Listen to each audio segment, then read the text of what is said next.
Good morning, good morning. Good morning, everyone. Hope everyone's doing well. Um, let's see here. Trying to see if everyone's coming in here slowly. Okay, so we got Zoom chat populating. Pretty good, pretty good. We got the gulag coming in. Ooh, we're trying to get a full house here today. It's a Wednesday. Today's going to be a high volume day today. So we're going to see what happens today. Let's take a look here.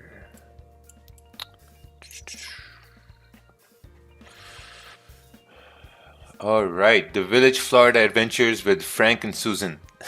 Good morning, Frank and Susan. All right, so let's take a look at gold.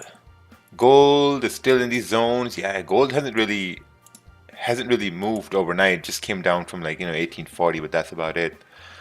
Can anyone else just about hear Raja? Why is my mic too low? Is that what's the problem? It's probably the speakers. Could be the speakers. It's perfect. Okay, so let's do a full top-down analysis here on pound yen here first thing in the morning. So what we're going to do is we're going to remove all analysis here, and we're going to go towards the daily time frame. So daily is basically rejecting this area right over here, right? So because this was a rejection here, this daily candle basically closed below this previous one, the bearish one. So it's sort of like a rejection here. Seems like it may be coming down to correct half of this move, but we need it to break the support right over here at this time. If you go towards the 4-hour time frame, is this the Austin Silver Forex live stream? No, please don't insult us like that. So looking at the 4-hour, the previous 4-hour candle closed with no wick at the bottom, right? We closed with no wick at the bottom. This means there's a 50-50 chance that this candle can go bearish or it can go bullish, right? We don't know that yet, but we do see some zones over here, and we do see some sort of a support formed here, which we broke during the London session. So we're going to drop down to the 1-hour time frame, and looking at the 1 hour, we did break below this support right here, 143,400, and we were about to come down to this support at 143,160, right? So let's drop down to the 30-minute time frame and let's see what's happening. So looking at the 30-minute, we're basically breaking above the high of the previous candle and trying to move up, right? I think, or I believe, that this is our support right over here. We have a support form right over here. And then at the same time, we have some sort of a rejection right around in this area over here as well. So potential trade that I might be looking at, or we might be looking at, could be above 143,380. Because if price can come above 143,380, then we have all this range, or even like all this wick to fill right over here. But we need candles to close above this area. We can't even take impulse buys over here, and the reason why is because there's a support, like a rejection zone right over here, support and resistance, right? So we can't take buys at that point. So we'll have to wait over here.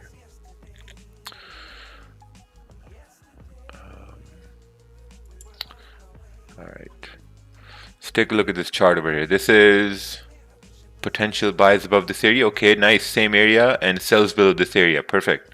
Yeah, same idea I have. The only thing is now we got to measure this range, right? So looking at the 15-minute time frame, the bottom range going all the way down towards 143, 150, this is like a 9-10 pip range, right? So it becomes like a no trade range. This is like a no trade range. There's no range over here. So I'm probably going to stay out of this area right over here. And if I look at this current range over here, this is like a 10, 11, 12 pip range, pretty small range. So whenever you have small ranges, this means there's less volume in the market. So when we look at this area right over here, this means there's less volume in the market right over here. But if you look at, let's say, measure the range about 143, 370, we got 12, 13, 15 pip range over here, which may be okay to take buys. So probably going to wait for price to break above 143, 380, so that we can say, okay, now there's a opportunity for price to continue moving up. So we'll have to wait for that. Will you always give a long position or short position when you enter the trade? I speak a language other than English. Oh yeah, sometimes we do. Let's see here. Let's take a look here. This is 15-minute chart here.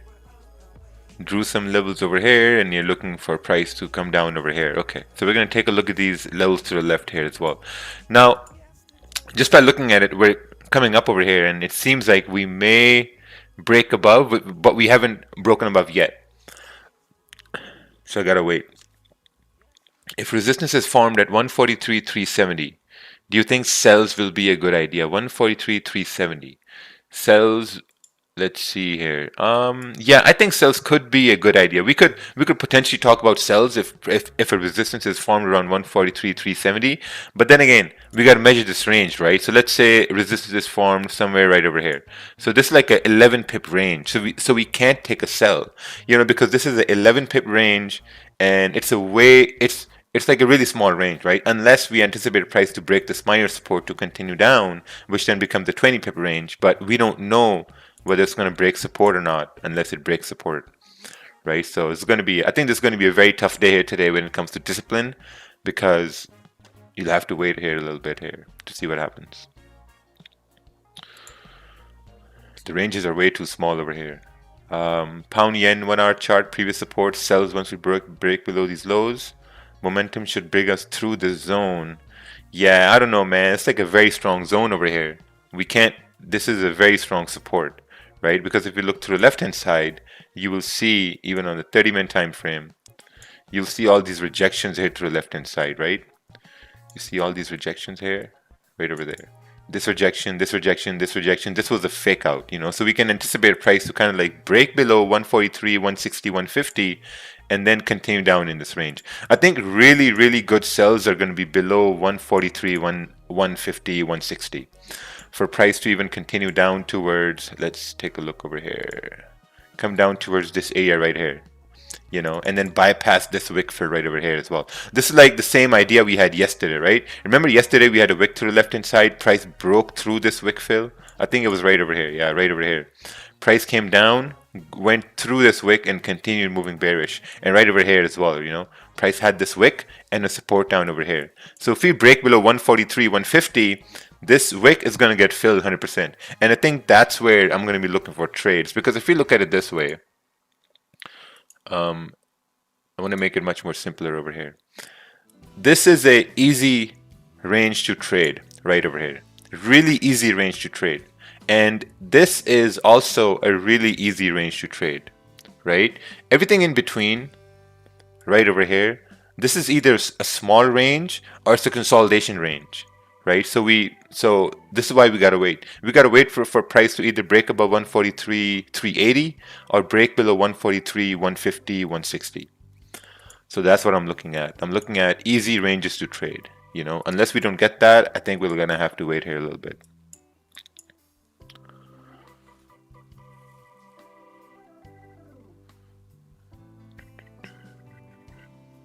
So, there's no need to rush trades. No trade range. Buys above here, sells below here. Yeah, looks good. Let's take a look at gold. Let's do some breakdown on gold over here. Let's take a look at the daily. So daily on gold seems like we're coming down, right? Daily is bearish. We're coming down to potentially this wick fill here at 1829, which is what, 50 pips away. And then you got another bigger support at 1826, 1825. And also we have ADP today, right? Don't forget ADP, they're looking at positive numbers. So whenever we have positive numbers, there's going to be a probability for gold to continue bearish. So look at this right over here. 815 ADP, they're looking at 48,000 from negative 123,000. So since it's very clear they're looking for positive numbers, price may start breaking down earlier, and when price starts breaking down earlier, we can say that, okay, like, what, in light of having positive numbers, maybe price is getting, like the news is getting priced in, right? So price didn't move and price starts moving before the news here. So let's take a look here. So 4 hours is basically rejecting all this rejection zone over here. So we need some more information on the 1 hour time frame. Looking on the 1 hour, we have a bunch of wicks, but it's nothing clear, because they're like rejection wicks to the downside. They're like lower low wicks from the upside over here as well. Looking to the left hand side, we have huge rejection here. So we need to make sense of these rejections, right? So looking on the 30-minute time frame now, we can see some more information, right? We have a support forming at 1834, very clear, no confusion. Looking at the 15-minute, the support is very apparent right over here. Perfect. And then we also have this resistance forming right over here. So now we can see gold is ranging, right? So notice how on the 1 hour time frame we had these wicks. But then when we drop down to the smaller time frames, now we see some clear market structure, right? So if we draw the support right over here, my orange line, and if we break below this area, we could continue down to fill this wick, 17, 18 pips away, and then further down, 25 pips away. And then eventually, if there's more momentum, we can possibly continue down towards, 1830, 1829.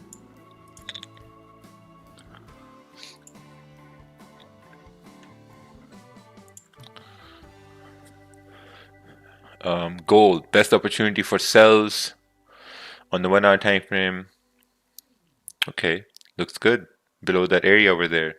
If you think you're going to take trades there, then that's perfect. But I hope this made sense. You know how we broke down the 1 hour into the 15-minute structure, and then we got a resistance right over here. Raja was a smart kid in class who let the dumb kids copy off him. No, I'm actually not that smart. Yeah, I'm a very slow learner. But when I learn something, I just keep on repeating it, and I just try to perfect it.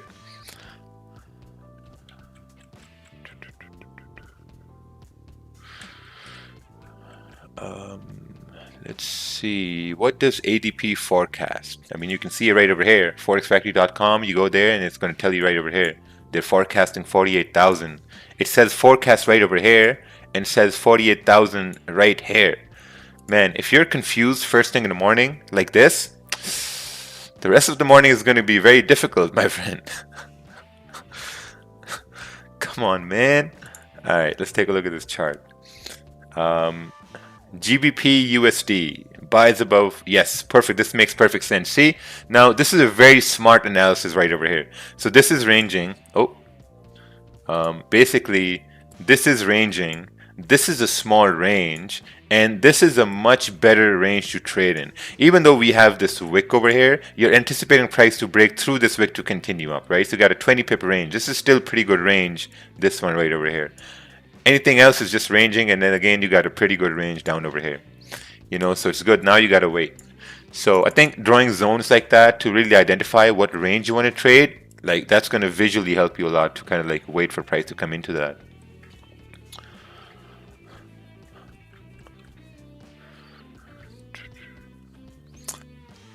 All right, let's take a look at this chart here. This is Euro USD. Wait for close and break above for buys. Okay, makes sense. You got these rejection wicks over here, so you'd want price to continue up. We'll have to wait and see what happens.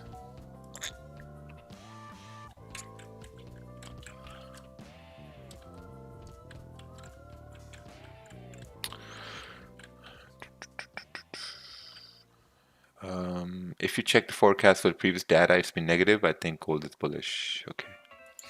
Yeah, the previous was negative, but we're looking at current one here.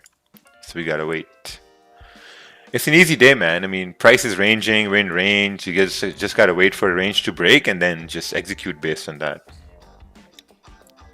Let's see here. Okay, what's this? Mr. Alta Feda. Hey man, want to know your thoughts on sell that I took on GJ? Oh. Alright.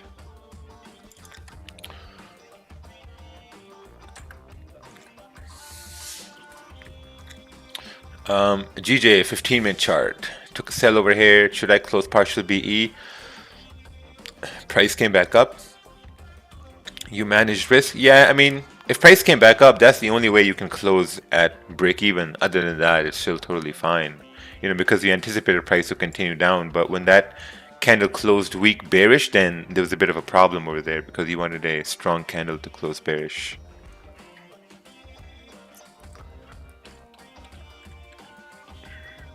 Impulse above 143.380 or candle close? I think it's going to be candle close. We'll have to wait for a candle to close because if you look at the 30-minute time frame, right? This is a 30-minute time frame. You look right over here. You see how there's a resistance formed, right? So we don't know whether this candle is going to close above this resistance or below this resistance. And then also we got this rejection right over here as well.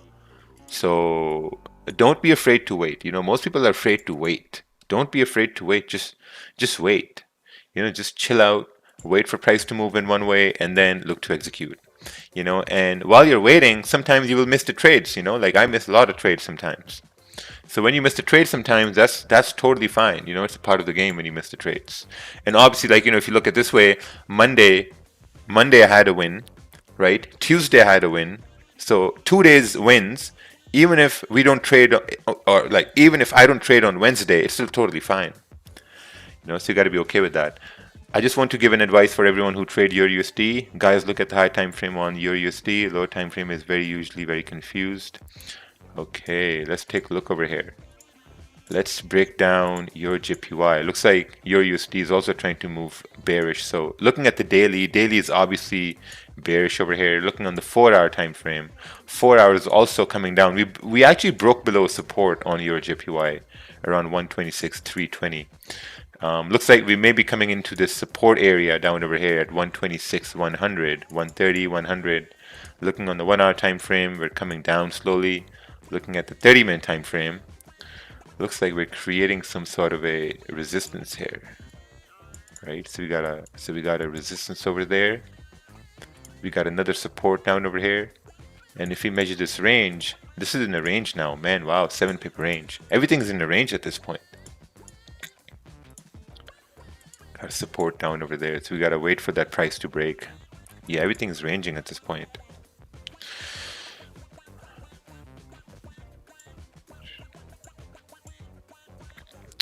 Gold is also slowly breaking down over here. We needed to, I would say we needed to close below the support. That's what I would say.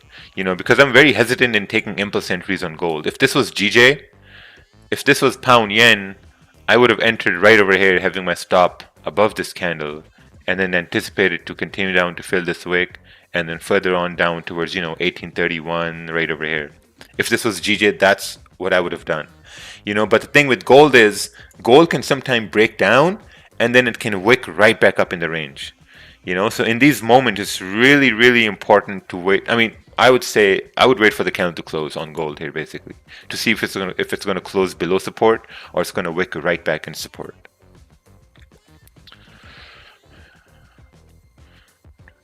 Do you think Euro New Zealand is going to continue bearish? I have no idea. You need to send a chart. Candle close for gold on which time frame? The time frame we have open over here. What are your thoughts on Kelly Criterion? No idea. No idea who that is.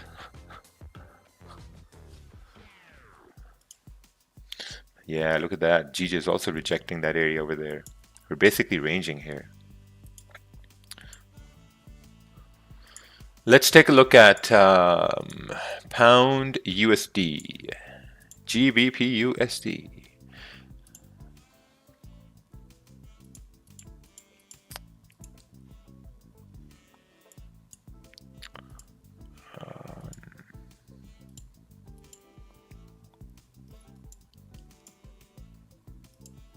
Okay, let's take a look at the daily here, right? Removing everything, all analysis. Looking at the daily. Previous daily candle was a weak bullish candle. A weak bullish candle means there was no volume for gold to go up. So it seems like it could be coming down to fill this wick here. Something like the same as we're expecting on pound yen to continue down. So let's take a look on the 4-hour. Looking at the 4-hour, we basically created a resistance right over here. And there was also support formed at this point. So when we drop down to the 1-hour time frame, now we can see some more information, right? We have sort of like, actually, let's take a look on the 30-minute time frame. Yeah, this is much better. So we have some sort of a resistance forming here. We have a support forming right over here. So let's move this up a little bit. Yeah, very tricky situations over here. Extremely tricky situations over here. The only support we see is down at 1.36140. That's it. So we're in a very dirty range, so we'll have to wait here a little bit. Gold is also about to close in 9 minutes. Pound yen is still in the range.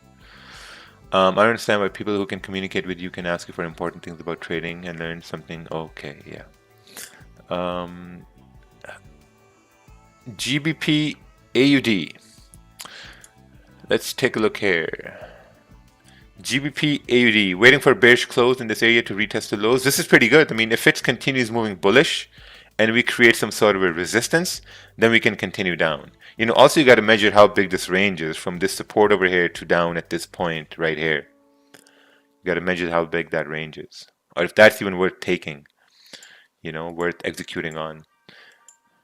See this gold? See why it's a very delicate situation with gold? It came below support, but it came right back in the range, you know, so that's why it gets very tricky to sell gold as it breaks the lows. Hey Raja, first time sending a chart on Zoom. This was a paper trade, but do you think I managed the risk well? Broke support with strong bearish candle, entered as soon as the previous candle closed. Oh, right over here you entered? Yeah, this wasn't a good entry, to be honest, because, you know, the candle is extremely, it's not a strong bearish candle at this point, and 30-minute candle was still open over here. So it wasn't a good entry to begin with. Because if you look on the 30-minute time frame, this is how the 30-minute candle closed, right? It closed above this area here as well, if you look at this minor support here. So it was a very tricky situation.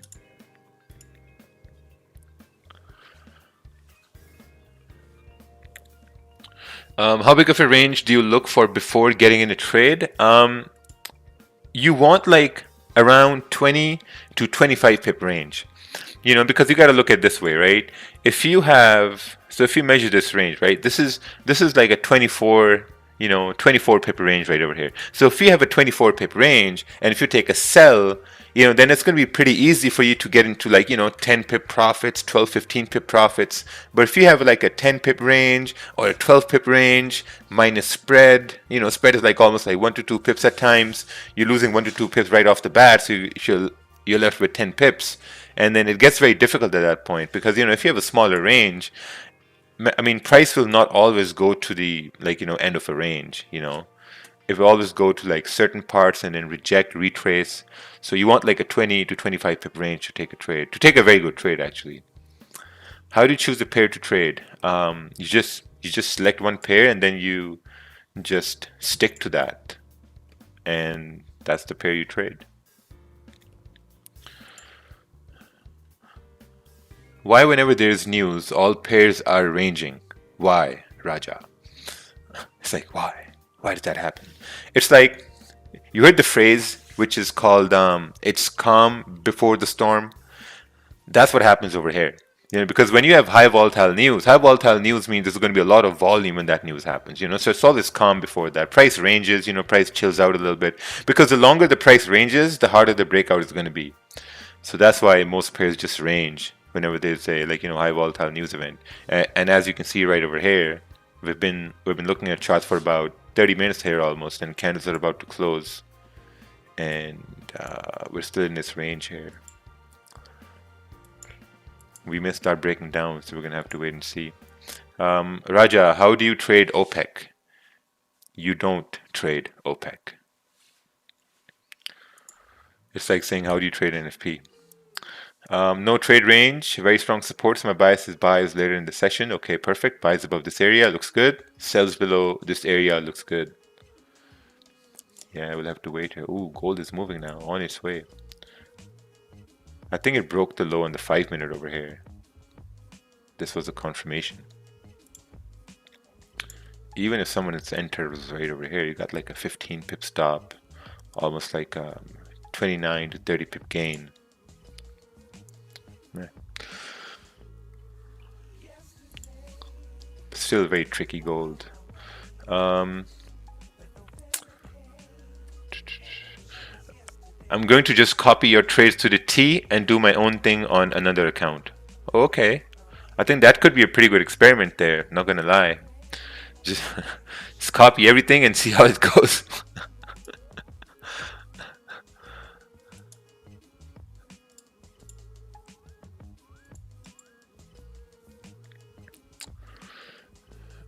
Does the news correspond with trend? Not necessarily, you know, like if let's say the trend is bearish over here, you know, and if news comes out bad for the US dollar, let's say you're looking at gold and the news comes out bad for the US dollar, maybe this move could be like a liquidity grab to push price up. You know, so the trend is never indicative of like, you know, where the news is going to push price actually. Are we bullish on GJ? There is no we. There's you, there's me, and then there's everyone else. You know, I am basically ranging on GJ at this point. You know, I'm looking for sells below. Let me put it right over here. 143, 160.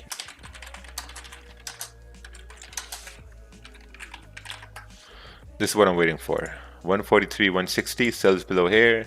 And I'm looking for buys above 143, let's say 375.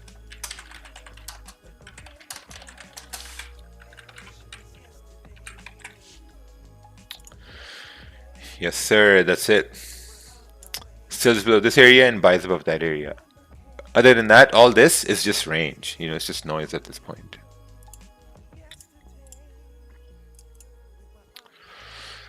All right, gold candle is about to close in about 3 minutes. We will find out if it's going to close below support or it's going to close back in the range. Thank you for all the discipline you have taught me. I now only trade 2 pairs in gold. Oh, nice. 2 pairs and gold. Man, you got to cut that down to only two things.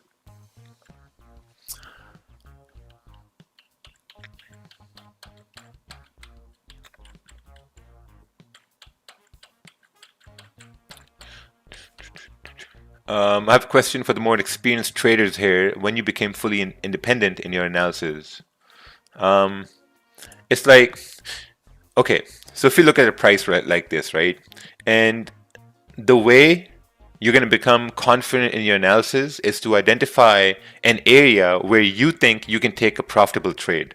That's it. That's always you got to see, right? So logically, if you look at this right over here, right, even though price is falling down, there's no problem.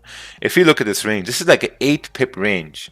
So you got to tell yourself, okay, you know what? We cannot take a trade in this 8 pip range because this is a very, very small range. And then you look to the left-hand side, you're like, okay, well, we have a support over here. And if we break the support around 143, 160, our range now becomes like a 16 pip range, and below here we have like a 22 to 23 pip range. So this is going to be a better range to take a trade in. So now all your confidence lies in the fact that you need to wait for price to break below this area and then take a trade. You know, so it's like you're doing analysis every day and you're trying to see where price is going to go. Oh wow, look at that. Gold did a complete somersault over here on the 15-minute time frame. Came right back in the range. GU is also trying to drop down. We have like a 22 pip range on GU, but there's another rejection at around like, you know, 8 pips away. So I'm not sure whether this is going to drop based on the USD getting stronger, or is it going to drop based on the pound getting weaker? Because if it's going to drop based on the pound getting weaker, then pound yen should also break below 143, 150. So we'll have to wait for that.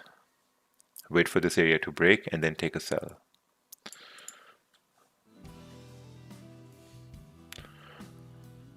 Do you think 10-cent lots is too much for a $900 account? I think it's still pretty good. It's still very conservative. You know, that's almost like 1.2%, 1.1, 1.2%. If you have like you know, if you're risking $10, you know, $10 per trade.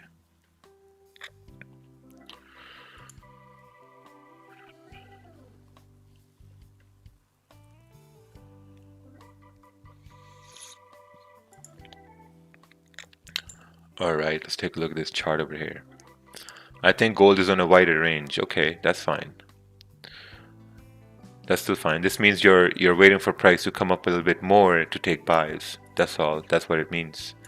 You know, I think we have a range right over here. We have a resistance. If you break this, we can continue up in this 28, 30 pip range over here. GU candle closed with no wick. Your JPY is still above support. Pound yen, the pair I want to take a trade on, it's still above the area where I want to take a trade in, so I gotta wait now. Have to wait for this candle to close. Let's see here. Do you not see support at 143, 100?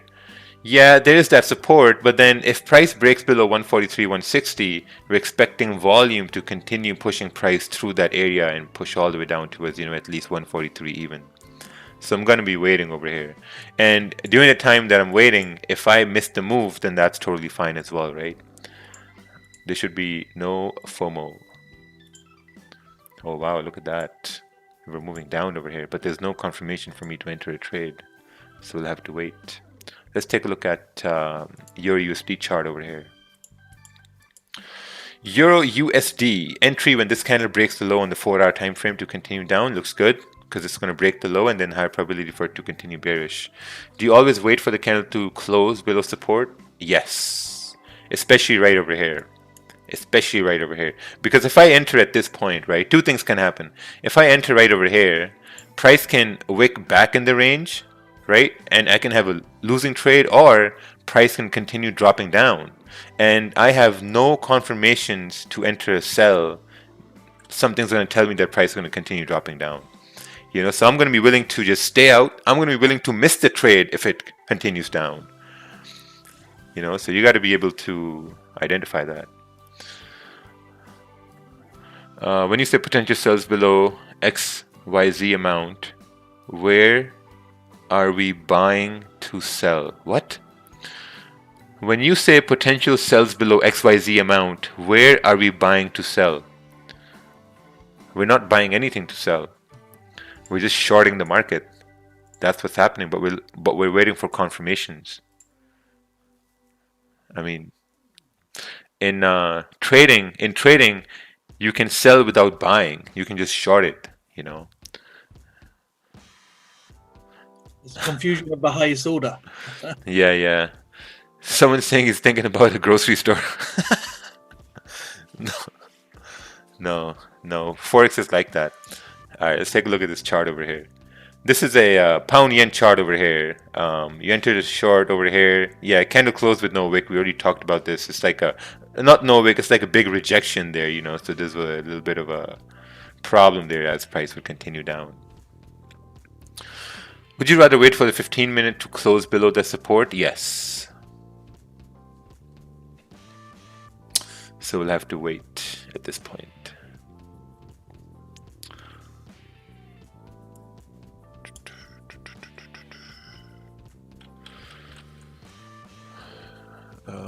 Let's see here. Gold is back in the range. Euro JPY is closing down. We need a confirmation to close below support to continue down. Pound USD is still rejecting this area over there. So it's a waiting day here today. You know, it's going to be a pretty cool waiting day here today. But at the same time, let's say if we form a support down over here, then I think that's going to be a pretty good opportunity for price to continue moving bullish in this range. And the reason why it's going to be an easier move going up is because, you know, we had this clean candle coming down, and if we create a support, I think we can continue moving back up because we have a clean candle over here, and we can mirror this candle going back up. That's something I'm looking at. Some people can't get in the Zoom.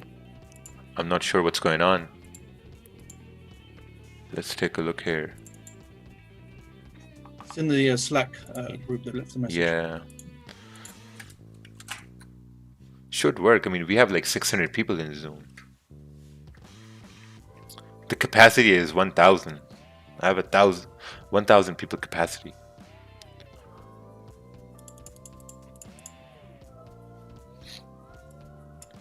Oh yeah, now we're populating. Perfect. Crazy. 700 people in Zoom, 3,600 people in the YouTube. Oh man, so much pressure. All right, guys, I'm not going to take any trades today. A lot of pressure here today. Can you imagine? No trades today. Oh, we were just ranging. We were ranging. Yeah, so basically just waiting over here. Nothing to do at this point. What's going to happen when it reaches 1,000 capacity? Then we're going to have fireworks. That's what's going to happen. Alright, let's take a look at USD CAD here. USD CAD buys above 1.27950. Okay, looks good. You have a clean range going up over there, and you got sells below this area. This is perfect. this is a perfect example of clean ranges and bad ranges, right? Because look, clean range right over here, you got clean candles to the left hand side, and right over here as well, you got clean candles to the left hand side, right? But if you look at this area down in the middle, this is like a consolidation area. So there's no trade at this point.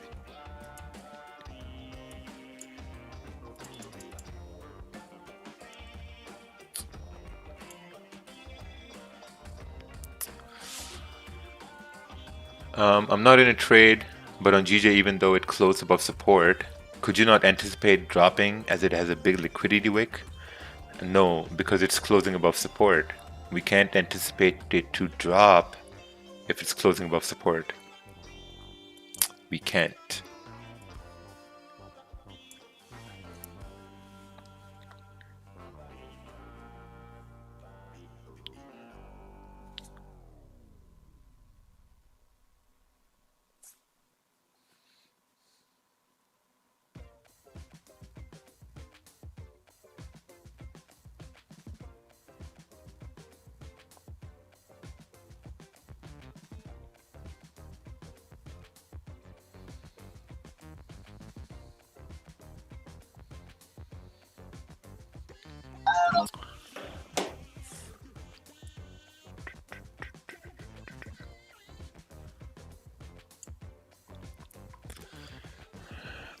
All right.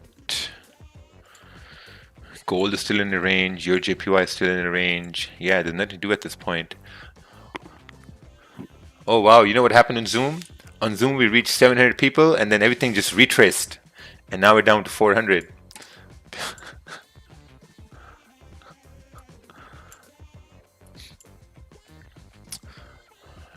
You're sending them to the gulag, so they fight their way up back into the Zoom. Yeah. No, I think Zoom just duplicated like a lot of names over there. That's all. How can I subscribe to your Zoom session? You cannot. You cannot subscribe to the Zoom session. Good morning, Raja. Based on your time frame, how far do you look at support resistance?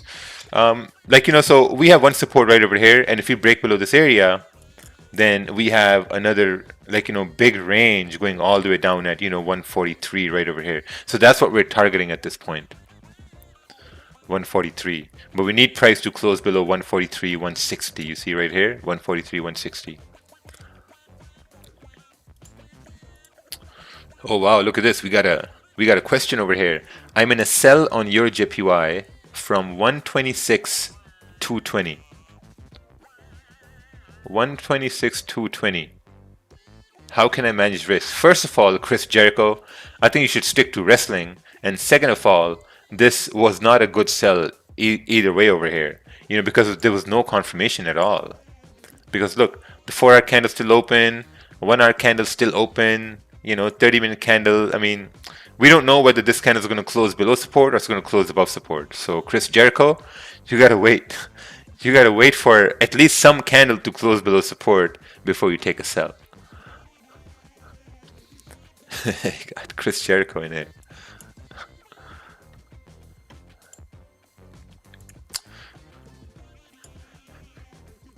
Oh wow, look at that. Pound yen just bouncing around that support. Not really closing, not really breaking.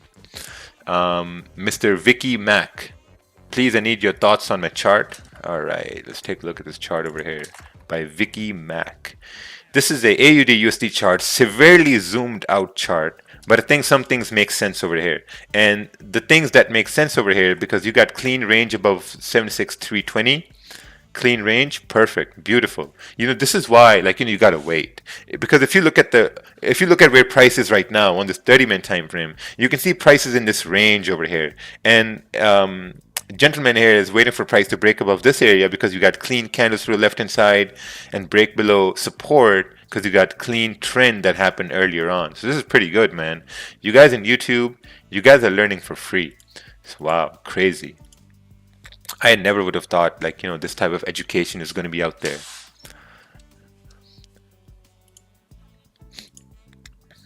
Yeah, so for your JPY, the guy who sold your JPY at the bottom, you need this candle to close bearish to give you some sort of a confirmation it's going to go down. But then I guess you're looking at your stops around, 126, 260, 250.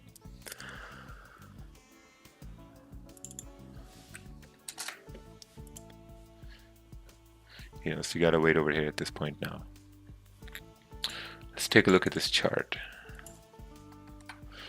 This is GJ 30-minute chart. Ooh.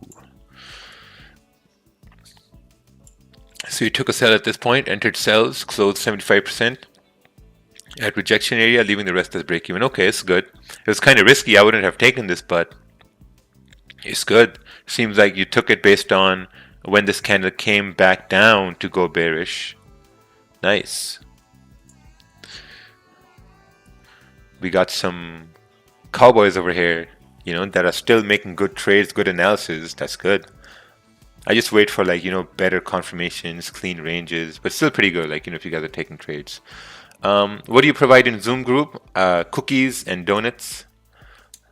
Do you talk to one another or give advices to keep mentoring them? Yeah, I mean, I don't really like to talk about what happens in the Zoom group. You guys can see it right over here. It's not about the Zoom group, man. It's about... Anyway, let's just not talk about that. I don't like to toot my own horn. Happens in the Zoom group, stays in the Zoom group. Yeah, it stays in the Zoom group. What's this? John saying he's lying. There's no cookies on. Come on, man. I thought you were on a diet, man. You don't even need cookies or donuts. I'm here with you on a diet. It is what it is. Yeah. For the live stream, you have to be in front of the screen. Would you not set up price alerts on your phone? No, not really. Because think about this, right? For me personally, if I'm day trading, so I consider myself like a day trader, right? And if I'm day trading between 6:30 a.m. and 9 a.m. So I have to be present in front of the charts between that time. That's my time to trade. That's my time to maybe take some profitable trades and make some money. So, I have to be here, if someone who's a swing trader who swings, looks at the daily time frames or 4-hour time frames, then you're using price alerts, but if you're just trading for about 3 hours, 2.5 hours to 3 hours, then it's still totally fine, to be in front of the charts. Oh, wow, look at that. Your JPY is just pushing down. Looks like this was a start over here as we broke below the 5-minute lows. Still like a 10 pip range, seems like a pretty big move, but it's just 10 pips down at this support around 126, 110, 126, 100.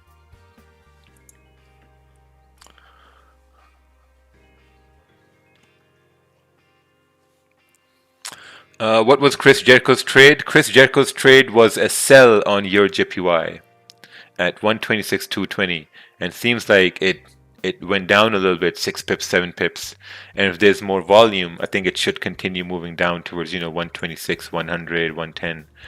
But I don't like the fact I was retracing. Man. Hey, Vincent Lai, I blew 2 accounts, 500 pounds each. Now I trade with the 100-pound account. Once I double that, I take half out and start again with 100 pounds. Keep me from overtrading and leveraging. I think the one thing you need to do is, if you're blowing, let's say, okay, so I'm going to tell you what happened with me, right? I started with a $200 account, and I traded $200. I blew that account in about 2 weeks, right? Once that account was gone, I looked at that, and I'm like, man, listen, if I deposit more money, there's going to be a very high probability I'm going to lose that money as well, and at that time I think Ted was hosting a mentorship intake for about $350-$400, and I'm like, okay, you know what, either I can deposit more money and have a probability of losing that money, or I can pay this guy that same amount and learn something and then maybe try to be profitable. So that's what I did. Instead of depositing more, I'm like, okay, let me just pay this guy and actually start learning, because it's like something different I've never done before. So that made sense at that point. How many accounts did you blow? It doesn't really matter. It's not a good thing to blow accounts. You know, because it's like a bar people put at times. You know, they're like, oh, okay, well, this guy blew 2 accounts, so I think it's okay to blow 2 accounts. No, it's not. It's not even okay to even blow 1 account.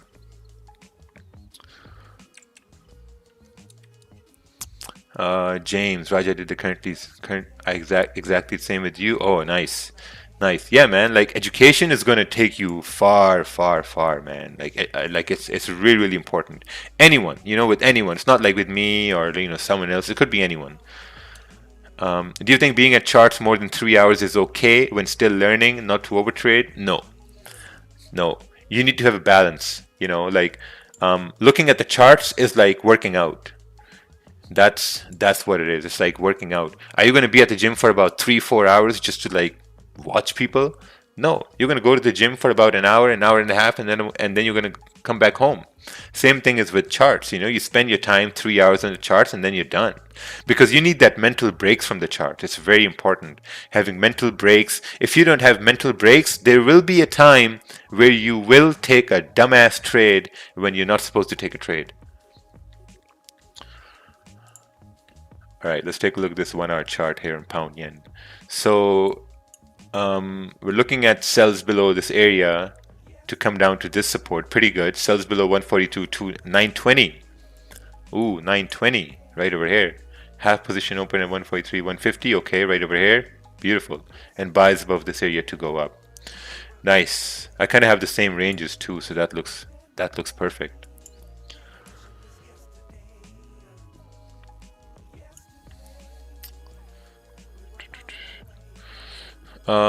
Does that look like the retest of the support turning resistance at 143, 250? Yeah, seems like it. It seems like price came down, came up to do a little bit of a retest to continue down. But the good thing now is that we're creating some sort of a support rejection down at 143, 150. You know, so if we start breaking this area, then there's going to be a probability for price to continue down. You should have a bot that answers all the standard Gulag questions. I don't think the bot can handle the Gulag, man. The bot is gonna... No, I don't think the bot is gonna be able to do that. Let's take a look at this chart. 1 hour chart, entry at the retest with stop above the zone over there. Nice. First TP, partial break even. Second TP down here. Third TP down over here. Beautiful. Yeah, it's a very good trade. Looks like we're coming back down now to break these lows. I think once we start breaking these lows, we can continue moving bearish. So looking at pound yen over here as well, we're slowly coming down to this low. And I want to be really, really careful as price comes down. I'd actually want candle to close below this area to have some sort of confidence that, okay, now we can continue going bearish.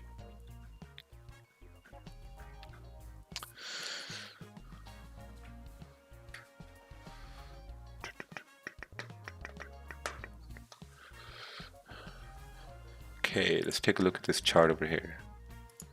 This is GU. Not at all comfortable with this range. Only 1 hour clean range. Small time frames are messy. Yeah, I agree with that. So you're looking for sells below this area. I'm actually looking for the same area here too. I mean, if you look at GU, we have this rejection down here, and if we break below this area, we have like a 10-11 pip range. You know, it's not a good enough range. And also the candles are not printing the way I personally want them to print for me to take a profitable trade. Like yesterday, right? Yesterday was super, super simple. We had yesterday somewhere, I think it was right over here. Yeah, yesterday was right over here. Price broke below the support. We have clean wick to fill to the left hand side right over here. And we had all this range to fill right down over here as well. Clean, easy trade, perfect, no problems at all. Over here, man, we got a problem here. And the problem is because this candle came down to reject this area. And I don't have any confirmations for me to take a sell over here. So I need this candle to close below 143, 170. So I'm not taking any impulse entries at this point.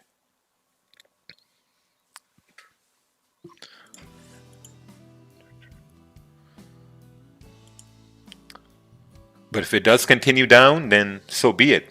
You know, that's totally fine. Raja doesn't care about the Gulag chat. Well, if you write something meaningful, then we're going to care about it. But if you just complain, then obviously we're not going to care about it.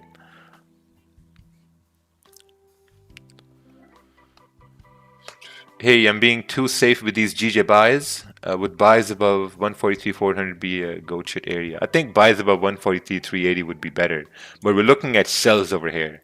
I'm looking at this 30-minute candle to close below this area to see if we can have the next candle moving down. Because if it's coming down, there's a very high probability it's going to continue down towards 143,930. And as I'm waiting for the candle to close, I'm accepting the fact that I may miss the trade. If I miss this trade, that's totally fine. I'm not going to cry over that. Because, for me to take a trade, I need candles to close the way I want them to close. But if someone who's already in a sell over here, then that's perfectly fine. That's pretty good if you're already in a sell.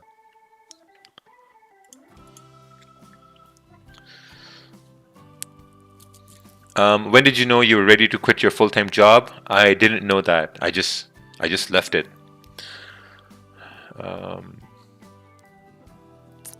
I just got in. How come you're not taking an impulse entry as it breaks that low?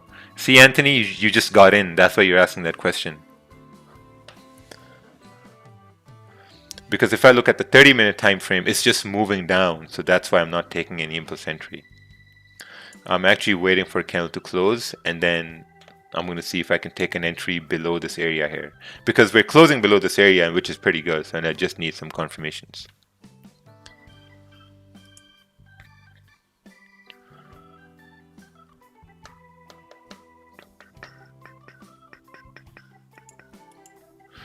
Do you think the stops are going to be wide? I'm not sure because the candle's still open.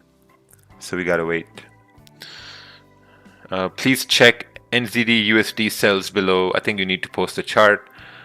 Please check NU, post a chart. Can you please view your USD, post a chart. Would you take a sell? Guys, you need to post a chart.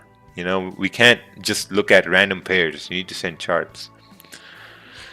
If the candle prints bearish with no wick, would sells still look good? No, I'm going to stay away if a candle closes with no wick.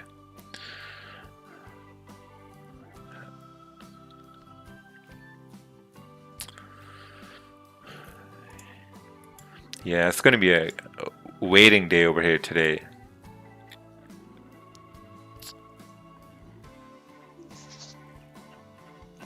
If price closes below the support and then it breaks the wick, then sales will be valid, right? Yes. Yes. Or even I was looking at, if this candle closes below 143, 160, I may take that as a good enough confirmation to take a sell. Because let's say if price closes around 143, 140, right? Stop is going to be around 9 pips, and then anticipated take profit would be around, 142, 940, even 143. So, yeah. And from a risk management perspective, if price goes back above that support, then we would be closing like a certain percentage on that? Yeah, then you could. Gotcha. Thank you. Yeah, you're welcome. There was a lot of echo with that mic. Oh, my bad. I'm in my office. Oh, okay. It's empty, so there's a lot of echo. Sorry about that. Yeah, I was gonna say put some furniture there, man. Yeah, I know. Thank you,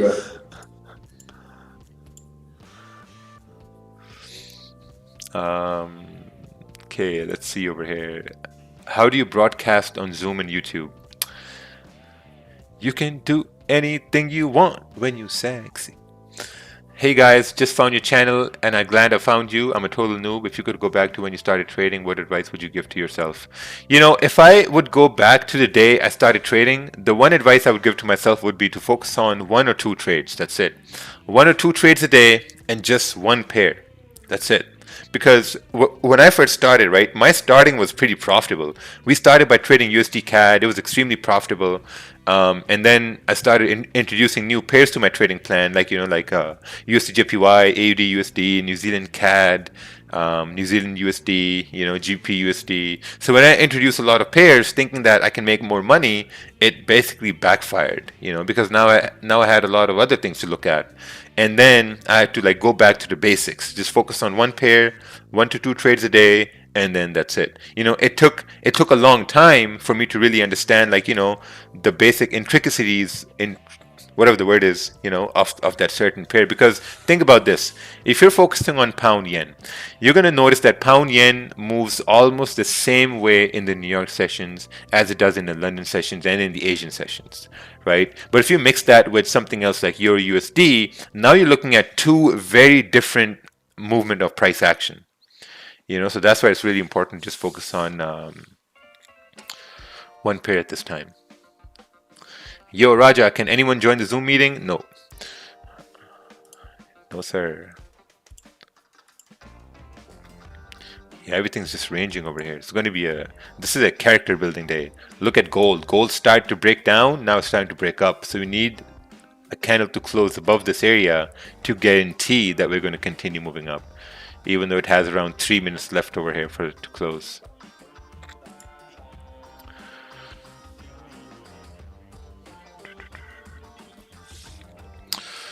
What pair do you trade in Asian session? I don't trade the Asian session, but if I would, it'll be something to do with it's going to be something to do with the yen pairs, basically.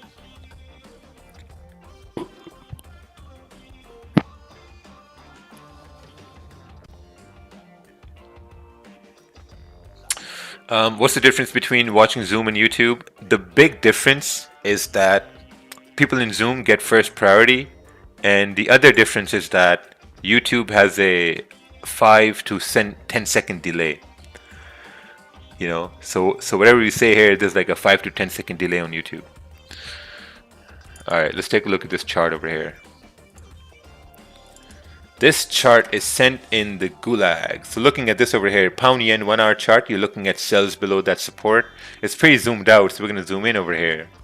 And the first thing I see is that obviously there's the support over here. And if we break below the support, we're coming all the way down over here.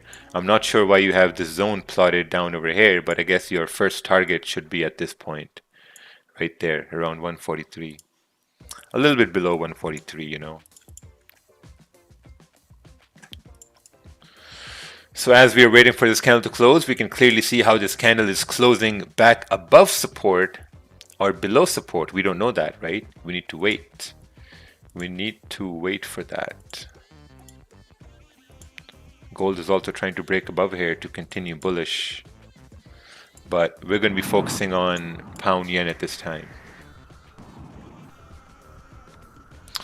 Was wondering, is this the correct way to mark up the charts? Let's take a look here.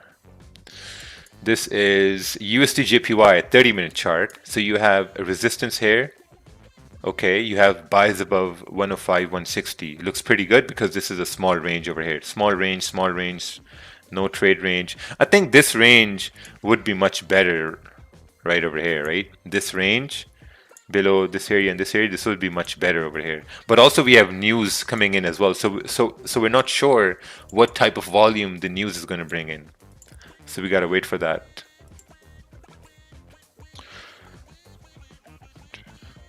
I'm not in any trade and joined late, but wanted to know why you think it was not a good idea to take a sell. Yeah, because the 30-minute candle was still open. That's why it's not a good idea.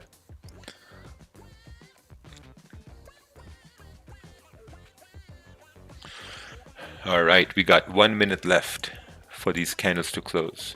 Euro JPY has retraced all the way. Pound USD is closing bearish. Gold is closing bullish. Gold is looking pretty good to continue on towards 1839, which is like 20 pips away. Yeah, so let's see what happens over here.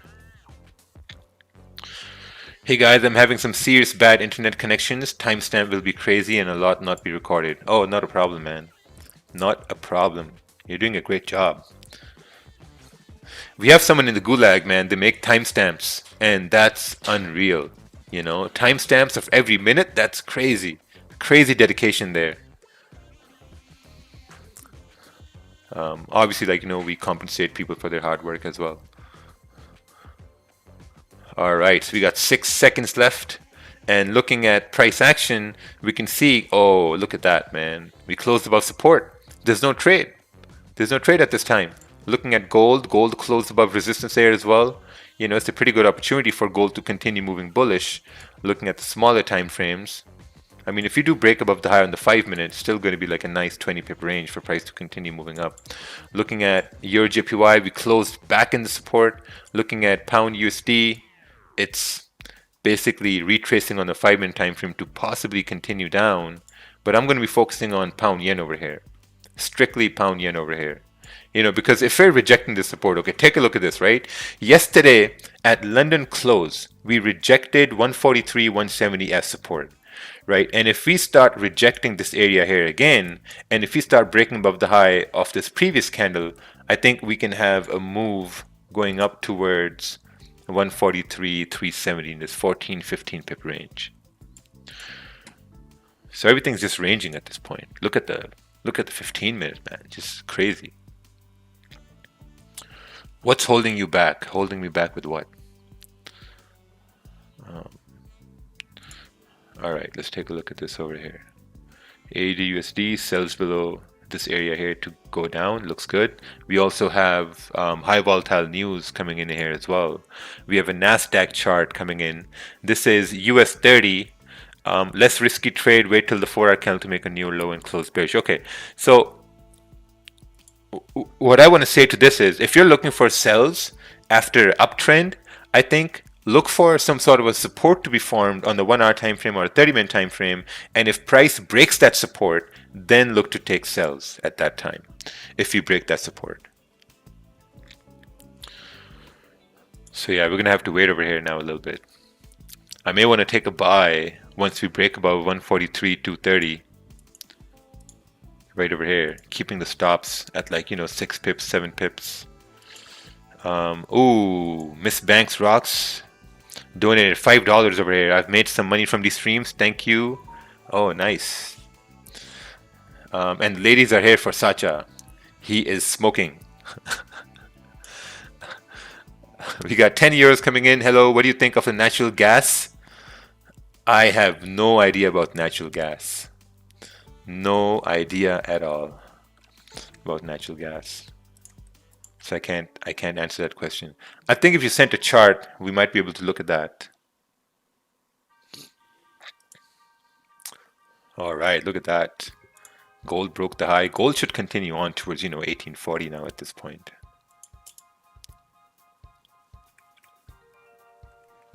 Yeah, I'm in the gold buys, coach.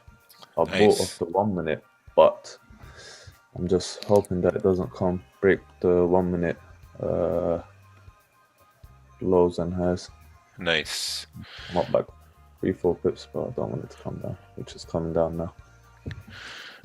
Hey Raja, do you have any thoughts on Wall Street bets and social media buying up silver and attempting to drive the price up? I have no idea, not even interested in that.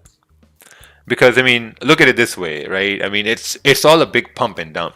A bunch of people got together, they pumped price up, and then it dumped. That's all what's happening. And if you look at it this way, the people who control the markets, they will never let this be normal. They will never let this be normal. They will always have some sort of plan in place so that it doesn't happen again. So that was like a one-off thing. People who made money from that, they made a lot of fucking money, on AMC calls, GME calls, silver. So these things is just one-off. And especially when everyone starts talking about it, that's the worst time to get in. If you look at Bitcoin, the last rally of Bitcoin to 40,000, everyone started talking about Bitcoin when it went to 35, 36,000. That's when it was on the news. And when it's on the mainstream news, that's like the worst time to get in there. Those positions. Let's take a look at this chart over here. This is a no trade range. If we break below 160, we can continue down. Nice. We still haven't broken these areas, so we're still waiting at this point. This is USD CAD. Looking for buys above. Oh, nice. So we have a clear resistance over here on USD CAD. We got clean range going all the way up to this area here. Pretty good. The analysis is good. Oh.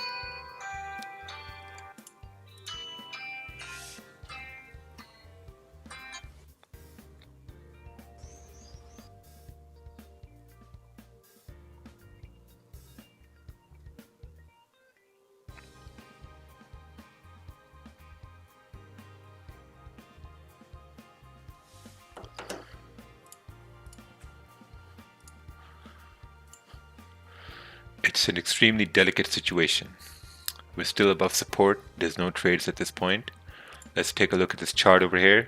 Someone's already in a trade. Oh, executed sells after breaking the previous low. Oh, man.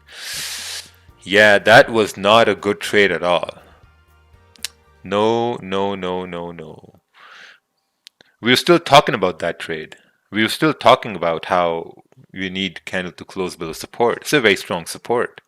You can't, yeah, it wasn't a trade at all. You need some more confirmations. Let's take a look at this chart over here. This is a gold buy. Oh, nice. Took on the break of the to turn bullish to continue up. Yeah, it should work out. You know, like we're making these higher lows and higher highs now, so you know potentially it should come up. But at the same time, you know, we may come down to create a support as well. So you need this 15-minute candle to stay bullish for the next ones to continue bullish. But if you take a loss on gold, that's totally fine too. At least when your risk is managed at that point. Starting a fresh account out here with Dominion Markets after deposit fees, my balance takes a bite like a big initial loss. Should I just deposit more to settle my desired amount? I think the deposit fees is going to be like 1%, 1.5%. You know, it's not going to be much.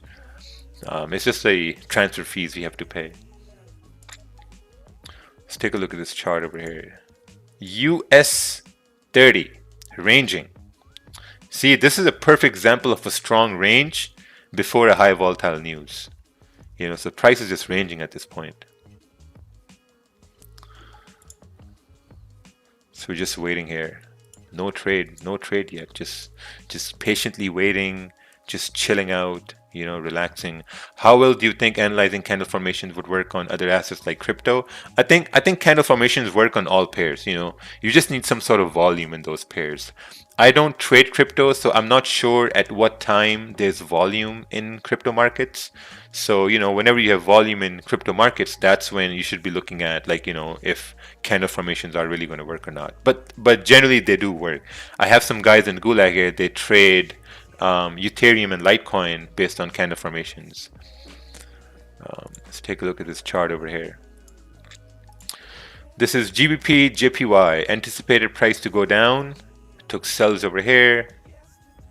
Oh, close 50% at this point. Okay, yeah, you needed this candle to break the low here to continue down, because if we broke support, your sell would have been right over here, but you got in way too late. At this point, price may do like a retest to continue down, so that was way too late at that point.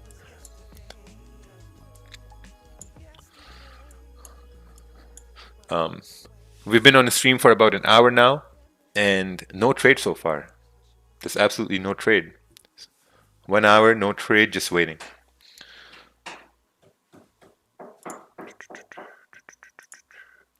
All right, let's take a look at this chart over here. This is US 30.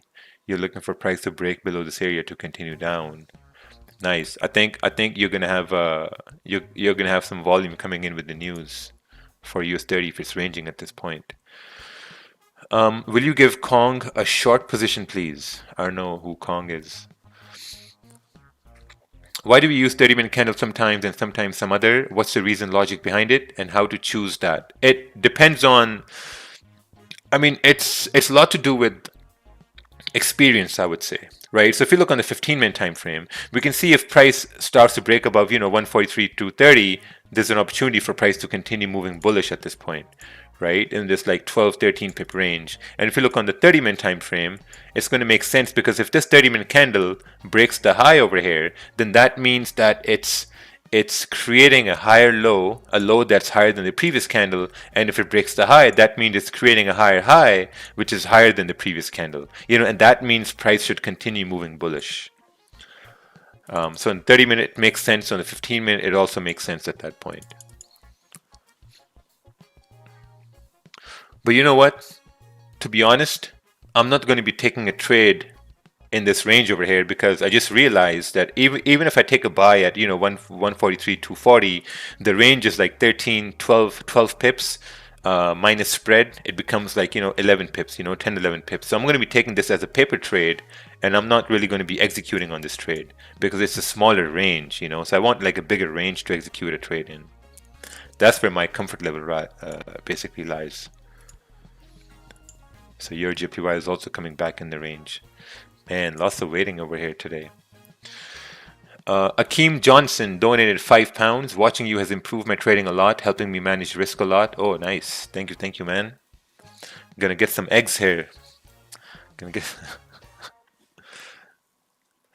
Is everyone allowed to join Dominion Markets, or is there a criteria? Yes, you need to send a video of you doing 1,000 jumping jacks, and then we're gonna send that to our panelists for approvals, and then you can join Dominion Markets. Imagine that was the condition. After you sign up, you're like, okay, submit a video of 1,000 jumping jacks. No, man, it's nothing special. I mean, Dominion Markets is just like a regular broker. It's like a regular broker, just like any other crypto broker, basically. There's nothing special. The only special thing is like we only have MetaTrader 5 there at this time, only MetaTrader 5. And the thing about MetaTrader 5 is like when you pay commissions to trade, you can use those commissions to buy like a education, like, you know, like a course or a platform, or you can use those commissions to buy magic keys, you know. So that's the only difference. In other brokerages, you just pay commissions and that's it. But here you can use the commissions to actually purchase education or purchase magic keys. We're trying to get some other people on Dominion Markets as well to host their courses there. So, you know, so then you can have like options to do that.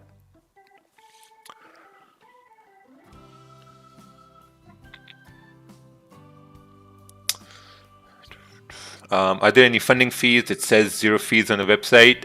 Yeah, we need to change that. Probably it's going to be like, you know, 1%, 1.5%, you know, nothing major.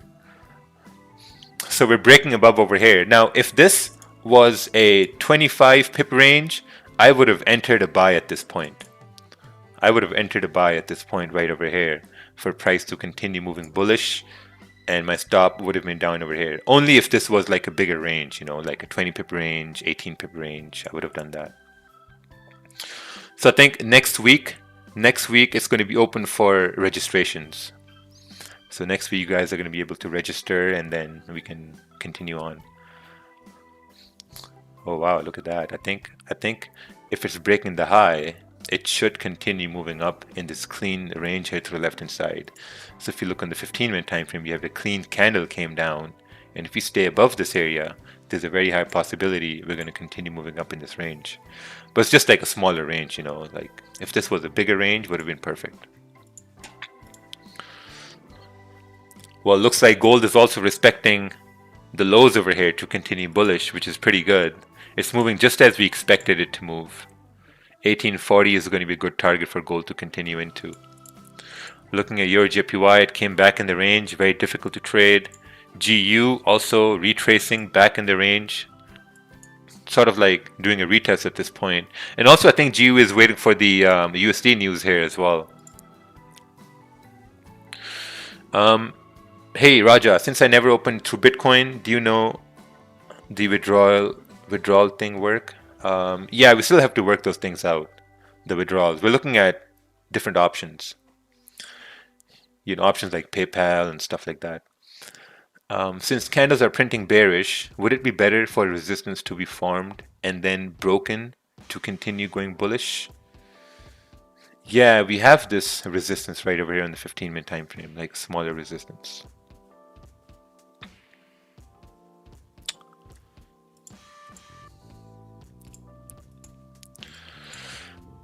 Wow, man, discipline is a must today.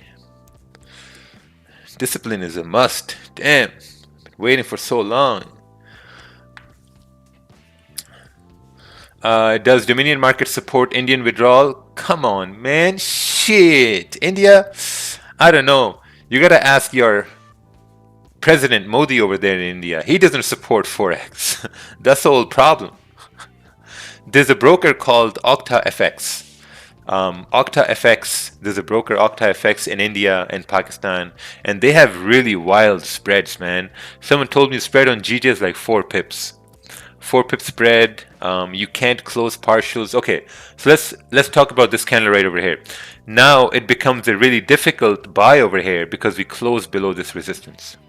So it's extremely difficult at this point. And also a really good thing is we've created a support over here.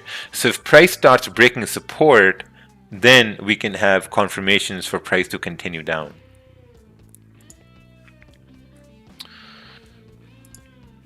Hey Raj, I'm banning you from the charts. Oh, please don't do that. Don't do that. Yeah, this is awesome, man. We're creating supports now. This is what I want to see. Technically, we're creating supports, and if we break support, we can continue moving bearish.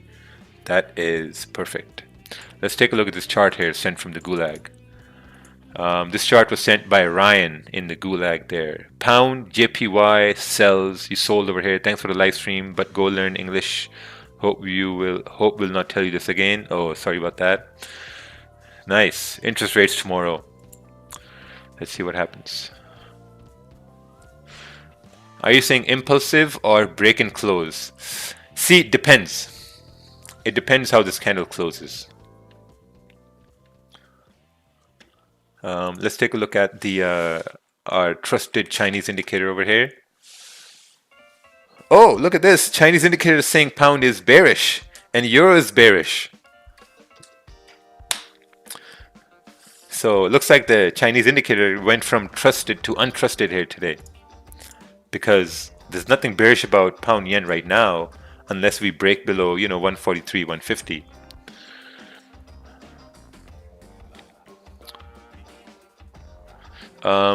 Is Dominion markets available in Middle East? If so, what's the spread? Guys, listen, the spread is the same all over the world. It doesn't matter where you live. The spread is always the same. So yeah, I'm just waiting over here for this candle to close at this point. 30-minute candle.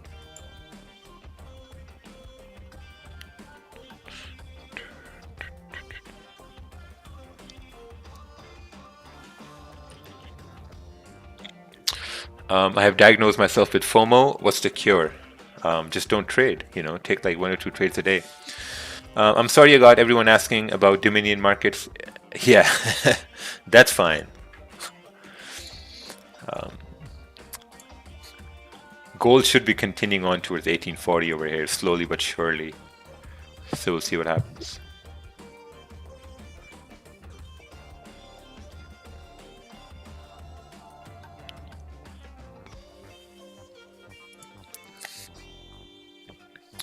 See now, what I'm looking at over here is that if this candle closes a weak bullish candle, and we need the next 30-minute candle to break the low for price to continue moving bearish.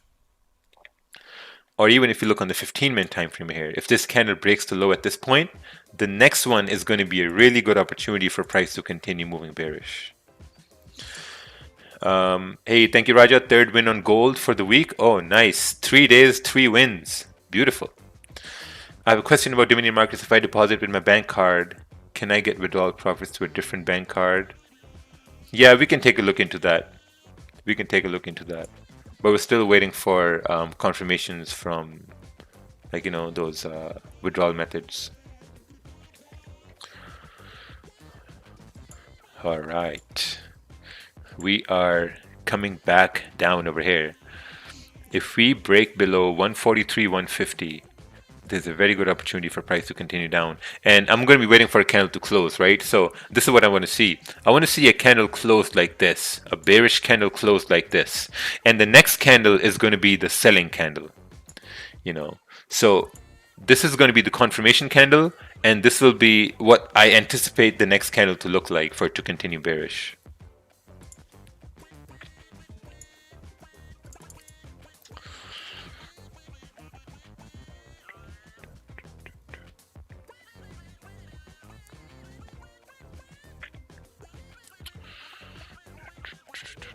Hey, what's your account number? I want to send you something. I'm not sure what account number you're looking for. Ooh, gold is also coming down. I've taken no trades so far. No trades at all, because nothing has really piqued my interest at this point. Unless we break below, I think that's going to be a pretty good trade. If we break below 143, 160, 150, which I think is going to happen over here. We got 10 minutes left for this 15-minute candle to close.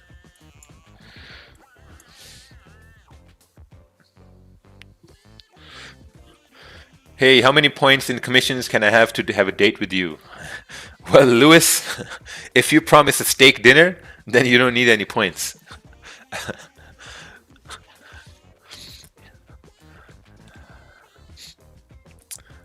All right, let's take a look at this chart over here sent by Goldmine. What do you think of this analysis? Let's take a look here. Goldmine sent an analysis here. And oh wow, look at that. Pound yen sells preferred below this area here, buys above that area there. Looks good, perfect. I'm looking at the same situation at this point. Sells below 143, 160. So if we come down below this area, I think stops are going to be above. Stops are going to be at like 8-9 pips away, you know, and potential target at like, you know, 143 over here, and then continue on down. Still got 8 minutes left for this candle to close, so we'll have to wait. Let's take a look at this chart over here. Mind sharing my chart after a long timeout? Yeah, it looks good. Waiting for candle to close. This is a pound yen 30-minute chart.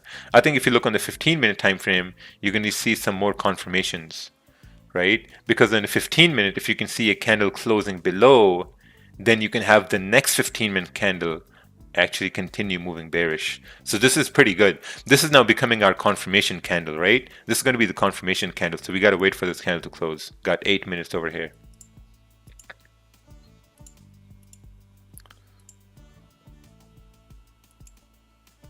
Yeah, we got to wait for this candle to close. So no impulse entries at this point. See, now when we look on the 30-minute, we don't have that, you know, confirmation. But if you look on the smaller time frames, this is where we're going to get a confirmation at this point. Hey, good morning, Raja. The support on the left on the 30-minute at 143.080. Do you think we will have enough volume to break that? Yes, we will have enough volume to break that because we're going to be moving into NY Open, right? And NY Open brings a lot of volume. So, you know, that's something we're speculating to break. Can you explain the funding talent affiliate link in the bio? I don't know how you want me to explain that. I mean, you go to the website and you read it. I mean, come on, man, just click it and go read the information on the website. I can't deviate from what's happening over here and start talking about something else.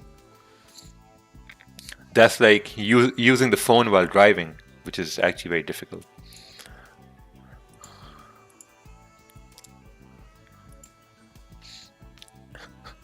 Very dangerous too. Yeah, very dangerous too. Using You the were phone. pretty good at filming yesterday. No, I never do that. It's a self-driving car. That's another thing. Oh, I see. Wait, Raja, what'd you say? Full margin while driving? Full margin while driving and arguing with someone on the phone. Oh, that's always. That's like double trouble over there. While meditating, you know, while meditating too. Yeah. Don't you expect a retest and continuation? Yeah, just waiting for this candle to close in about 6 minutes. Ooh, what's this? Sir, discipline are good for a better equity account, and that's the psychology of every person. What's your thoughts about some people have a minimum 1,000 amount that they have greed to take trade? You're always going to lose. I mean, what you said, discipline is good for better equity accounts, that's wrong. Discipline is better for any type of accounts. It doesn't matter if you have $10,000, doesn't matter if you have $1,000 or $10 million. Discipline is the same on all accounts. You know, if you don't have discipline on $1,000 account, you will never have discipline on a bigger account. I used to think like that, but then I learned really quick that, yeah, it's not the case. So your foundations are built on smaller accounts, and those foundations, they get stronger on larger accounts. You know, if your foundation is garbage on a small account, it's still going to be garbage on a bigger account. You know, like we have a lot of examples here that people, they start with smaller accounts and they move to a funding account, let's say $100,000 account, and they can't pass that account because they don't have discipline. You know, you may think you'll be disciplined on a larger account, but I can guarantee you this, that it's not going to be the case. Maybe 1%, 2% of people are going to be disciplined, but for the majority, it's not going to be that way. How do you stop doubting yourself? You wait. You wait. So I'm just waiting over here for this candle to close. Coach, if we If we start to close below 143,130, that's the previous daily low. And when we go into the daily time frame, we're starting to form higher, lower highs and lower lows. So I think we might get a big push for the rest of the day if it does start to close below 143.13. Yeah, I mean, we could go all the way down to. We've got a big range. We could go all the way down to 142, 400 long, like by tomorrow. I reckon. Yeah, that could happen. Yeah, because if you look at the daily's starting to flip and we're starting to close bearish, so which is good. Yeah. So this is where we're gonna get the confirmations here. Exactly. We want this 15-minute to close like a good bearish candle, strong bearish candle, and then we are on the way.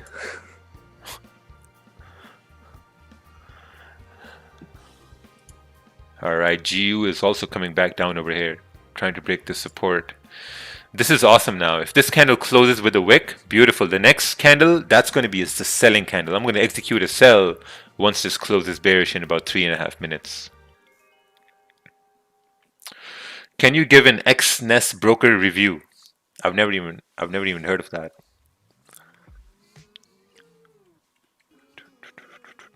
So I'm not taking any impulse entries here. I'm just waiting for this candle to close because, you know, this hour is going to close in like 3 minutes. So anticipating a bit of a retracement here and then take the sell for price to continue down.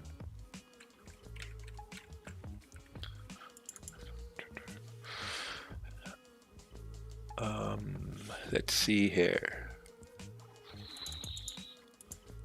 Can you check my impulse entry trade on GJ? Let's take a look at this impulse entry trade on GJ. Right over here, took seller over here, price came down, closed 50%. That's pretty good. You managed the trade at this point. Still pretty good. We're about to close over here. Ooh, Jonathan donated 20 Singaporean dollars, I think. SEK? I don't know what that is. Go buy a cheeseburger. Nice, thank you, man. I'm probably going to buy frozen patties and make my own cheeseburger. Raja, I have a question on GJ. So do you think it's better to execute market execution once this is closing or have an order below that wick, the 15 minutes wick? It's up to you. I mean, if you want to enter as it breaks the low of the wick, you can do that. But I'm going to do a market execution. Okay, cool. Yeah. So we got around 2 minutes left for this candle to close. Gold is retracing. Wow, straight rejection over there. Didn't really come close to 1840. Your JPY is coming back down here as well. Wow, what a day over here today, man. Patience has been A1.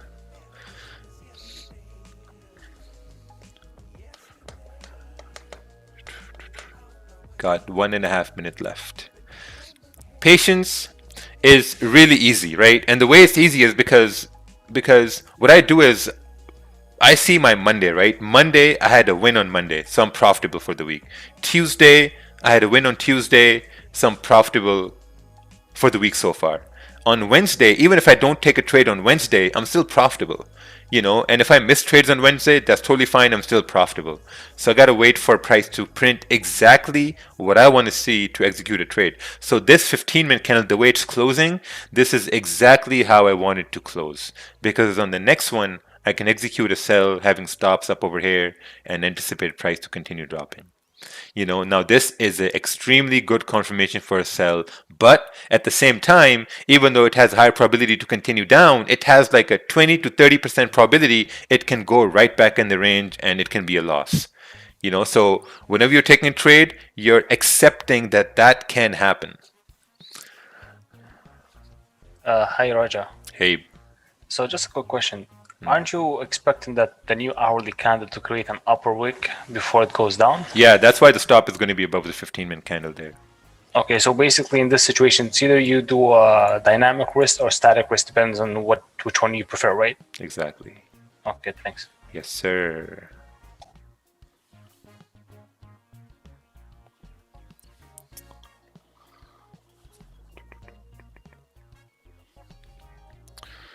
Let's take a look over here, man.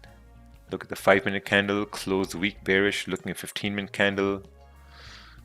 Yeah, I don't like it the way it is right now. Probably if it comes down towards 143, 150, it's going to be much better for me to execute. I wanted to close a little bit lower over here, but it closed, you know, near that support. Looking at the 30-minute time frame here as well, it closed right at support at this point. Yeah, so I'm gonna wait. For it to come down a little bit, and then I'm gonna take a sell. At this point, I don't know. If it would have closed at this point, it would have been much better, but it closed with a little bit of a retracement. And that retracement means, because, you know, we had a little rejection on the small time frames here as well.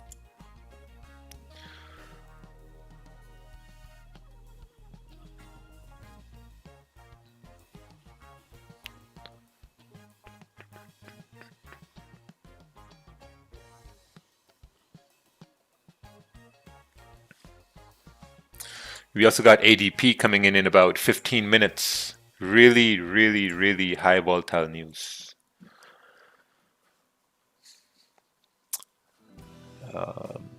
Let's see here. What's better, pay commissions with low spread or no commission with high spreads? I like, you know, commissions with low spreads.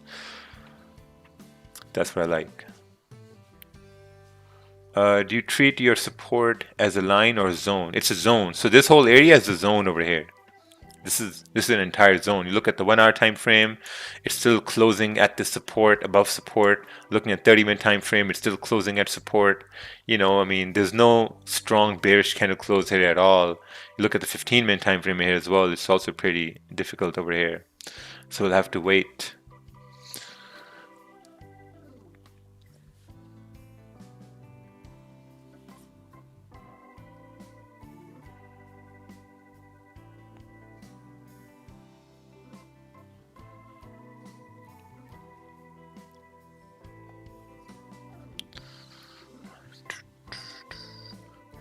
Maybe if we start breaking the low at this point, would be a better idea, because then we still got a bigger range over here for price to play in.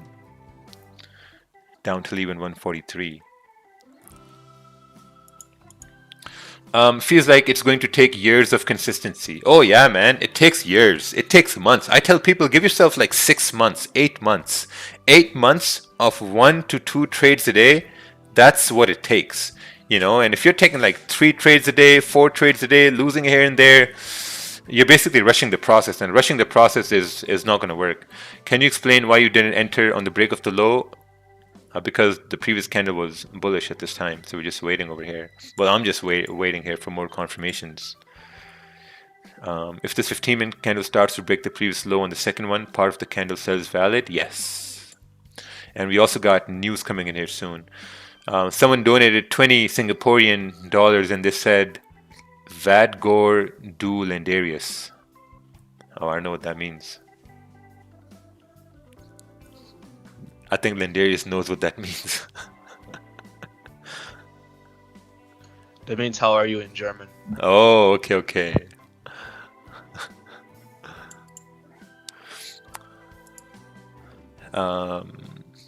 Yeah, I'm eyeing this as if I'm ready. That's how I'm eyeing this right here, like a hawk, just waiting. Because I don't want to take a loss, you know. Had a win on Monday, had a win on Tuesday, and don't want to have a losing day on Wednesday, you know. So I'm being very, very patient with this. What kind of news? Where do you find them? Okay, so if you're looking for where to look for the news, there's a website, and this is a super secret website over here. You go to forexfactory.com and you click on calendar, and it's going to show you these news events per time. So this is Eastern time zone. So if you look at this 8:15, we have USD news, ADP non-farm employment change. So they're expecting good numbers, and the previous were bad numbers. So in about 10 minutes, we're going to see what the numbers are over here.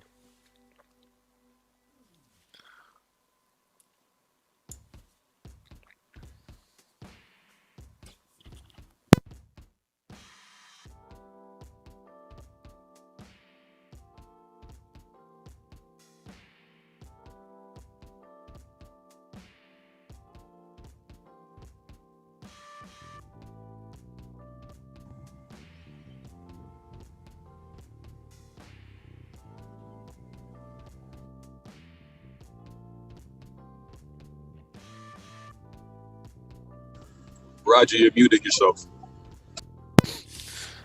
Do you know this book? This is a good reference. Let's take a look over here. Trading Price Action Trends. You know what? I only read one book, and this was 10 Essentials of Forex. This is the only book I read ever.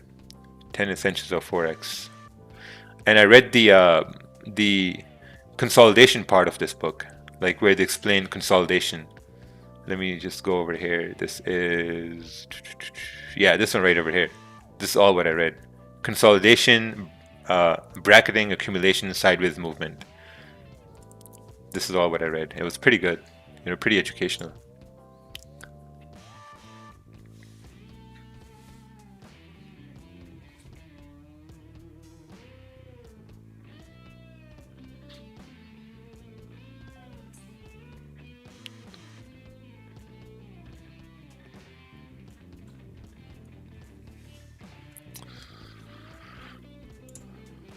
All right, we got about 6 minutes left over here. No trade taken so far.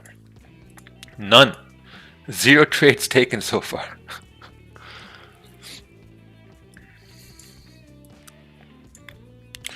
How can you tell us the news is going to impact markets? Because I see news every day, but can't seem to see any changes whether there's news or not. Okay, so let's talk about pound yen over here. This is going to be a high volatile news because it's orange folder over here, right? Sometimes it moves gold, the US dollar, but sometimes it doesn't move that. So we're gonna take it how it is, So we're gonna wait for it to happen. We got about like 7 minutes left, 8 minutes left for the news event to come out. I don't think it's going to move pound yen a lot, but it's going to affect the yen either way. Because if you look at if news is going to move the US dollar, the yen is a safe haven, right? So if the US dollar goes up, yen gets weaker.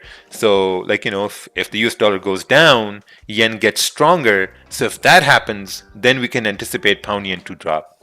Because if the yen gets stronger in pound yen, that means pound yen should continue moving bearish. And as we're coming down over here, I think it's a pretty good opportunity. The price starts breaking the low at this point. I think it's going to be a good idea to take a sell position.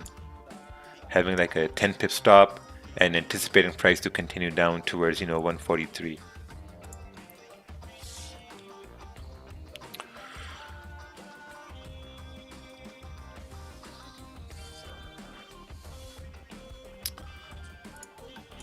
Let's take a look on the 4 hour over here. 4 hours also coming down. No, daily is also coming down. 4 hours also coming down. This is a very strong area on the 4 hour, so we need these areas to break. Looking on the 1 hour time frame, we're also about to turn bearish. 30-minute also bearish. Yeah, we just need a break of this low for price to continue.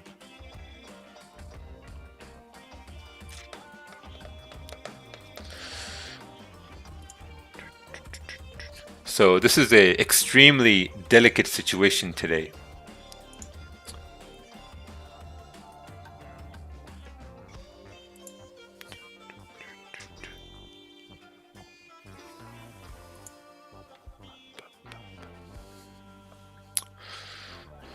Seems like GJ is taking a breath to slap our faces. Yes, I agree with that. All right, we're coming down. We're coming closer to the low of the previous candle over here. And I think that's going to be a pretty good opportunity to take a sell position.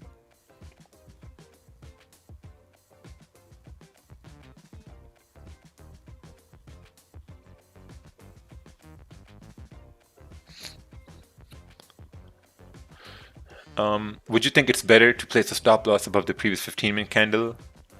Yeah, you can do that, but I'm going to have it above this one right over here, around 143.240.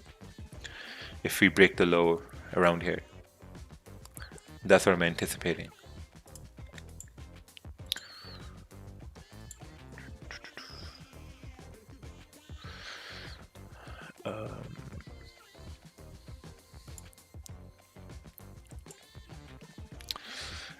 We have 6 minutes left for the news to come in. 6 minutes left. We will see if more people are getting paid this month or less people are getting paid this month. This is what the news event is going to be. ADP, that's what's going to happen today. So I think if everyone can short GJ, I think we can move the market by 2 pips. Not a lot, but just by 2 pips.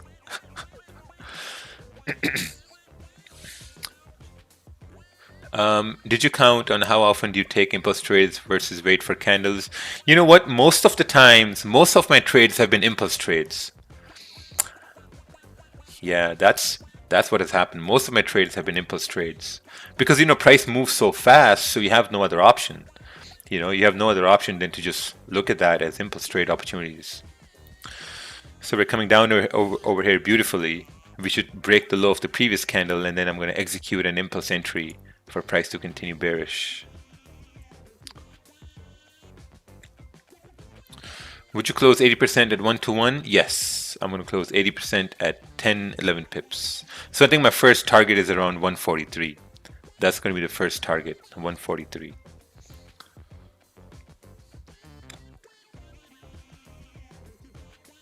So around 143, 130, I'm going to be entering a sell position for price to continue down towards 143.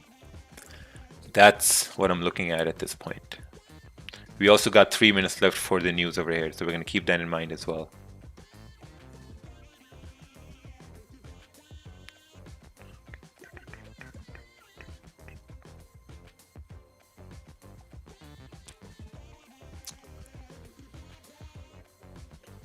Let's look at your JPY. Your JPY is bullish. GU is also trying to break down here slowly.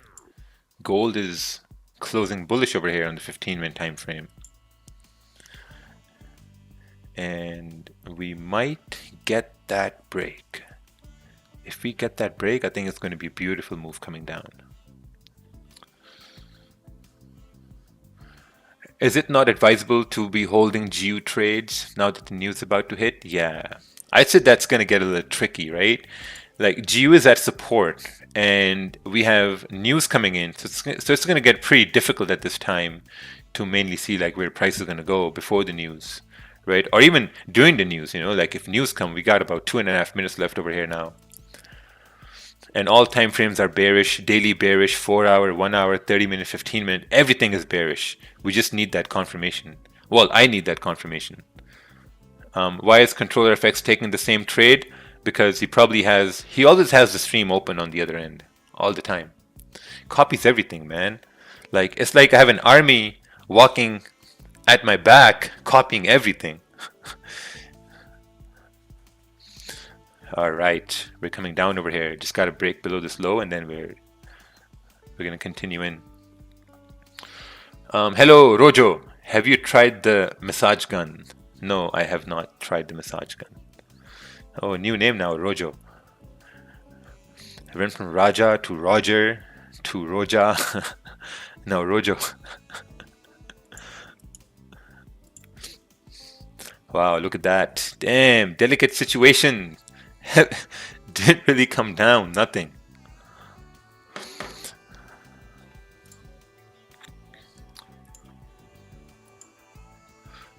We got a minute left over here. Will you start early tomorrow? No. Why? What's happening tomorrow? Why should we be starting early tomorrow? Oh, interest rates. Oh no, not at all. The market doesn't dictate when I wake up. I dictate when I wake up.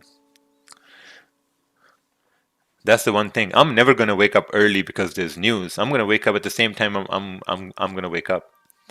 That's something you have to understand. Like I used to do this in the past. I used to wake up early if there was news, and it just didn't make any sense at all.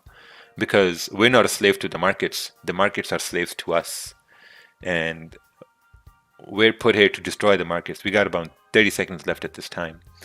I usually wake up at around 5:30, 5:45.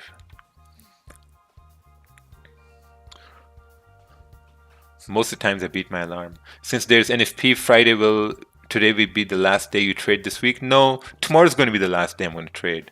Oh wow, look at that. News is coming in. Ooh, gold is pushing up over here in the last seconds. All right, ADP is about to come in. We're about to hit 1840 over here too. What happened? Nothing. Wow, look at that 15-minute candle. 174,000 was the numbers that came out.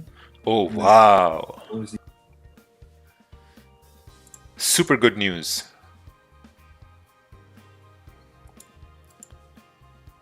Where'd you see that number, Bernard? On my FX book. Oh, my FX book. Yeah, Look. yeah, they were expecting 49,000, but 147 came out. Oh, damn. Yeah, man. That's a really, really good number.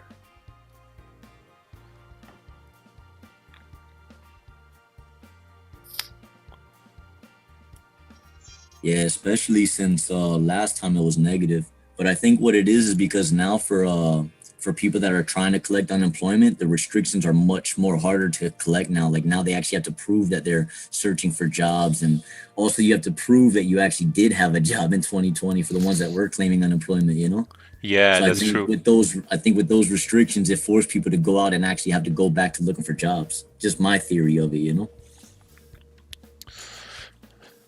Yeah, that's true. Like, I think as long as people are applying and they're getting in the payroll system, that also counts as like, oh, these are the number of people basically employed.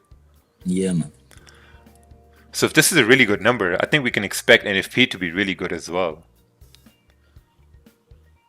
Yeah, they had a trash NFP last month. Yeah, I don't recall that. I don't remember that far back right now. Yeah, it was pretty bad. It was like negative 120,000. Oh yeah. Yeah.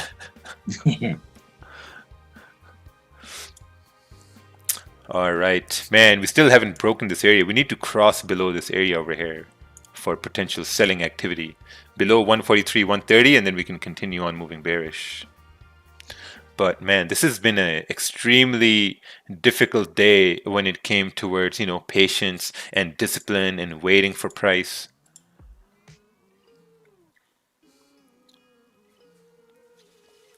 Are you still looking for sells? Yes, I'm still looking for sells.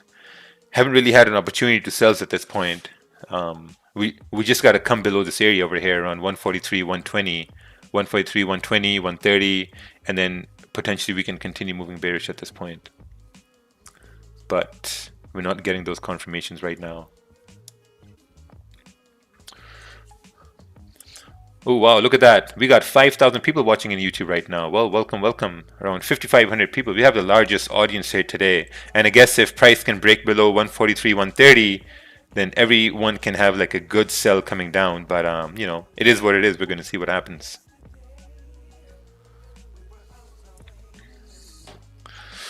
Yeah, I remember 3 years ago we started with 20 people watching. 20 people watching 3 years ago. And today we're at 5,500. Man, I just remember last year it was like 1,500 was a big day. Yeah. That's crazy. Yeah. When you think about it. The good old Twitch days. Yeah, the Twitch days.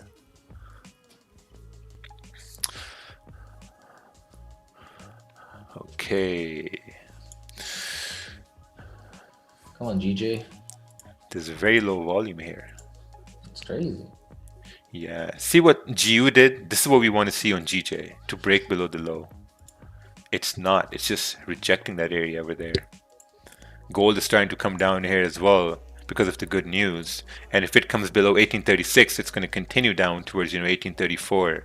And later on, like if this news is actually really bad and it gets absorbed into the market by NYC Open, there's a very high probability we can break below 1834 to continue moving bearish. But man, oh man, what a hard day over here today. No trade at all. Nothing.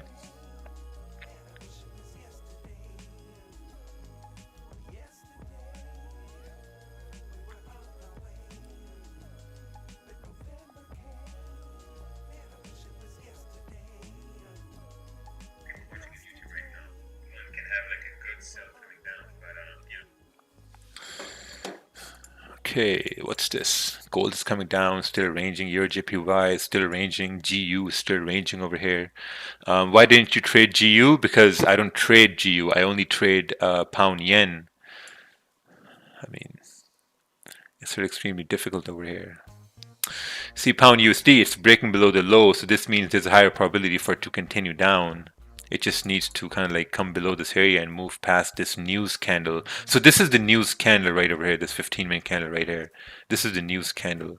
We need it to close bearish for it to continue down. Also, this isn't a big range here, it seems like. Yeah, it's like a 12 pip range. You know, pound yen would be much better because if we break below this area, you have a bigger range. It's like a 20 pip range for price to come into. You guys deserve...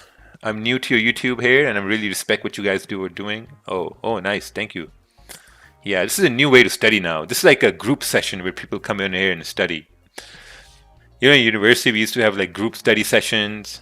You know, there would be one person who would be extremely dumb, wouldn't even understand anything. And everyone else would be like, hey, come on, man, it's so easy. I was that guy in universities. Man, I wouldn't understand anything in group sessions. I was the one that made do all the work. Oh, yeah. Yeah, it was terrible. All the women would start talking to me next to exam dates and coursework dates, man.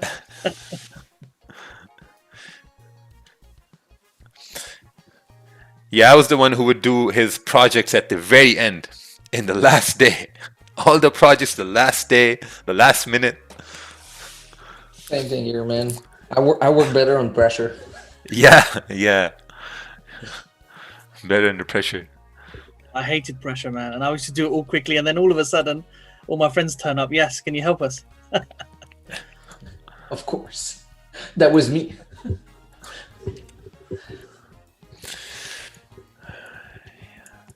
Man, what a tough day over here today. What was your major? Computer sciences. I tried it for 6 years and I couldn't do it, and then I just quit. Because 6 years was way too long to do one, bachelor, so I needed to make money, so I went and got a job.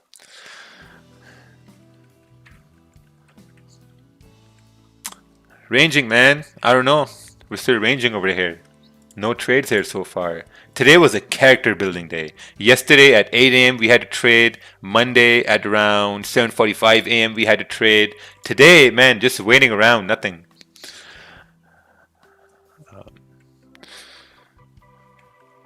Yeah, I guess it's going to be a no trade day today because even if we break above, let's say 143.240, this is not enough range. This is like a 10 pip range. It's not enough. You know, unless we have a magical break above 143.380, then you have a bigger range to play in. You know, you got like a 15, 16 pip range. With volume, we can even come up towards 143.600. So like a 23 pip range. You know, so I'm looking for trades above this yellow line and below this yellow line right over here. See these two yellow lines over there, up and down. So that's what I'm waiting for. Other than that, this is just whatever. Raja, sorry for the delay. I was watching via YouTube. I just wanted to say that I studied computer science for 6 years and quit it as well. But then I did economics. Oh, nice. Well, I want to say you're on the right path, but yeah, it's still pretty good. I mean, I don't recommend anyone to quit unless you have options, you know. My biggest option was, okay, so this is what I did. When I left university, this is what I Googled. The first thing I Googled was highest paying, okay, hold on. This is what I Googled here. Highest paying jobs in Canada without a degree. This is what I Googled. And there was something along the lines, I think it was this one right over here. So there was this, right? Transit worker, this and that, nuclear reactor operator. Wow, I don't think, yeah, you would need a degree to be a nuclear reactor operator. No, man, Homer Simpson does it. Oh, yeah. Yeah, he does it. He just yeah. So basically, I Googled this, and the first thing I saw was working on the rigs, oil rigs. Oil rigs was something where you didn't need any degree, and that was it. And then I went with that. Yeah, I don't think they have that here anymore. But yeah, that was it. So then I went to the oil rigs and started making money. Oh wow, look at that. GJ is pushing hard, man. Yeah. Did you study at a Canadian university? Yes, I did 3 years in Pakistan, and then I did 3 years in Canada. And then they told me, well, Mr. Raja, you got 3 more years left. I'm like, all right, then. That's my cue to just leave. And I'm like, okay, perfect. I got life to live, man. I got money to make. I got jobs to do. Beautiful move on gold. Close secure profits at 44. Oh, nice, Kervin. Would have been amazing if you were in here to tell us that. Kervin is a Russian spy, you know?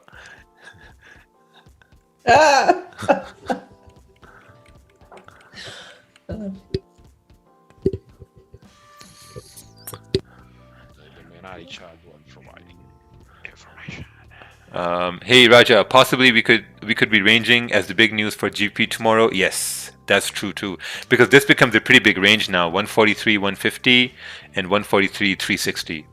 It's a pretty big range at this point. You know, it's like a 20 pip range, and I'm looking for buys above this area and sells below this area. Haven't really got it yet.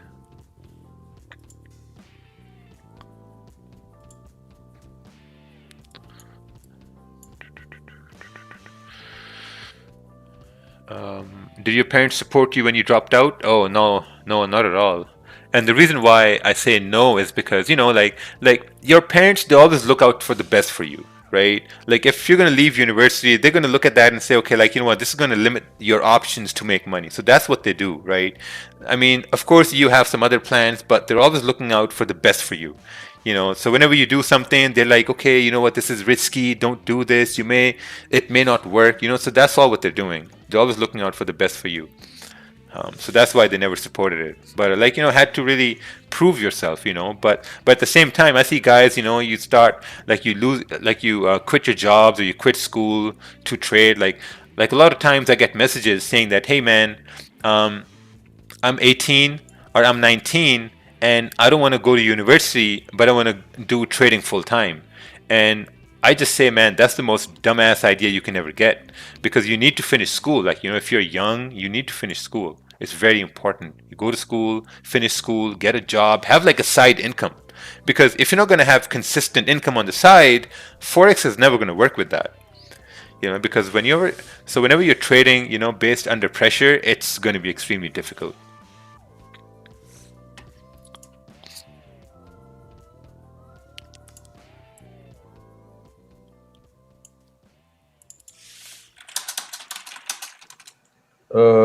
Coach, can I ask Kerwin a quick question? Man, you can do whatever you want. Kerwin, you there? I'm not sure if he's there. All right, let's take a look at this chart over here. This is pound yen 1 hour chart. Buys above 143 300. Okay, you look for buys over there. I would say like buys above this area right over here. Right above this area here, 143 350, because then you got these clean candles here to the left hand side, so this becomes a good range to trade in.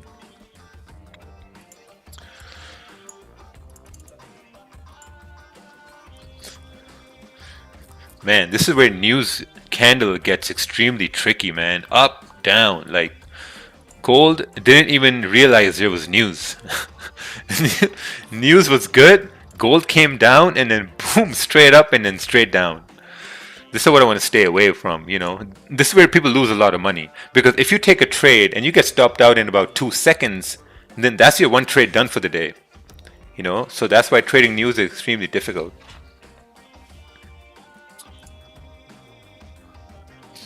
Alright, I'm going to be right back.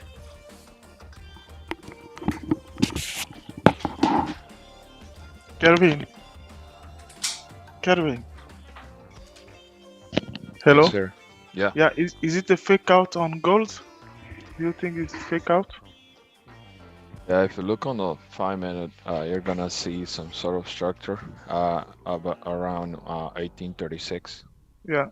1837. So yeah, that was your support with the confirmation on the hourly candle. If you look at the hourly candle, then you're gonna find that we were basically trading at the resistance on the previous 4-hour candle around 1839. So it's still sitting there at the resistance of the previous 44 hour And but it makes sense that gold can continue to retest the 1844 at least. The fake out was clear, to be honest. I was thinking also that the fake out happened on the 5-minute, but the moment the 15-minute candle started rejecting that support again, that was a clean move. Okay. Yeah. Thank you. Yeah, no problem, man. Always look at the structure on the lower time frames on gold. If you wait for bigger time frames, let's say 15 minutes, there's no way you can get any entry on gold unless you're risking 50 or somewhere there, 50 pips. Kerwin, looking at the 4 hour, I just got smoked on gold, by the way. Oh. Looking at the 4 hour, Mm-hmm. I thought it was respecting like the bearish time frame that we got right now. Even though the 1 hour was starting to flip bullish, we're starting to make 1 hour bullish candles. On the 5-minute time frame, I entered a sell when we closed with that big 5-minute bearish candle, and then we started to break the lows of that bearish candle. Yeah. Anticipating the sell to continue. Mm-hmm. But yeah, I'm not because sure. at that point it looked like a fake out, to be honest, the 5-minute. So I agree. Yeah, that's what I mean. I thought it was a bullish fake out. So I'm not sure if I done something wrong or it's just gold moving crazy. Yeah, it's moving crazy. But the problem is you have to pay attention to the higher time frames. So basically, we were trading at the resistance on the 4-hour candle, and prior to the news, prices start moving outside that small range on the 5 minutes. So when the prices start pulling back all the way down to close in that small range on the 5 minute, at that point became a fake out. But you don't know if it's a fake out until the next candle close. So then the next candle, the 5-minute candle, is the one that's telling you it's not a fake out yet. So at the opening of the next 5-minute candle was an easy move from 1839 to the 1842 at least. That's 30 pips from there. But yeah, man, that was a clean move. The structure on the 5-minute looks super good. And now you have basically at this point, gold already broke on top of the previous 4-hour candle. Yeah. Good morning. Morning, Macaronian. Good morning, Mac. Good morning, Mac. Yeah, I did a pretty nice breakdown on GJ last night on the Asian. Just wanted to put that out there. Have your cookie. My golden star. Yeah, good job, Mac. Good job, Mac. Yeah. Go ahead and mute myself. That's like saying, hey, I did a cartwheel yesterday. Okay, exactly, nice. Man. Flexi. Hey, can you have a look at my past trade? Well, if you send it, we're going to take a look at it.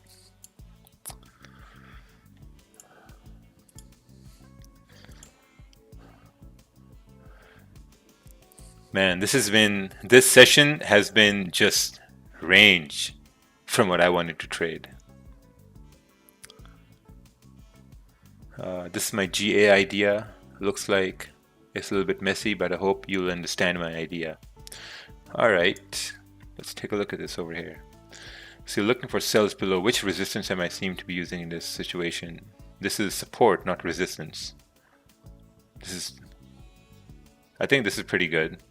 So I don't know how big this range is. So you're looking for price to break this support and continue down in this bigger 31 pip range.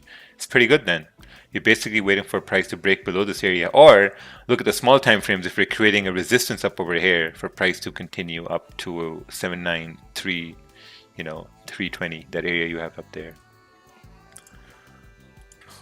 But other than that, man, I'm waiting for either to break up or break down. But if that doesn't happen, then it seems like there's going to be no trade here for me today.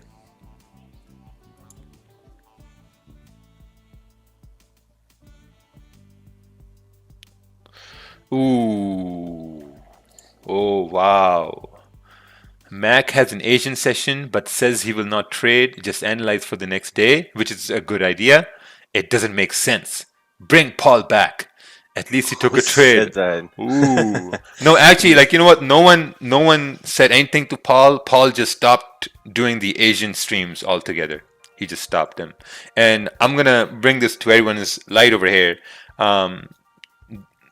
I was doing the Asian streams before, and then I gave him the light. I gave him the trophy. Hey, here, Paul, do the Asian streams, but do them with diligence. Don't fuck it up, you know. And at that time, there were like 400 people watching, 700 people watching at some time, 600 people watching. Average was like 500, and then he just stopped. He just quit, you know. So that put me down a little bit. I'm like, come on, man. Like, you know, I thought we were here for the community. So that's what happened at that time there. Yes, the Asian session we were trading mostly EJ and GJ back then, and you know, we'll get faked out a lot. I remember, and yeah, Paul was in it. I was in it. You were in it, and you know, you just decided to just stop it, and he took the, I guess, the initiative to take over it, but I really don't know what went on, so I don't like to talk about that. Which broker you recommend or you use, guys, please? I think if you can, go with IC Markets. IC Markets is an amazing broker. You know, if you can go with IC Markets, amazing broker. I've used that for a long time. There's Blackwell Markets. Blackwell Markets is also pretty good. Traders Domain is actually pretty good as well. Traders Domain is the only crypto broker that allows, like, you know, like some bank wires from the US. I'm not sure, but I don't want to talk out of turn, you know. So I guess you can find more information on the website.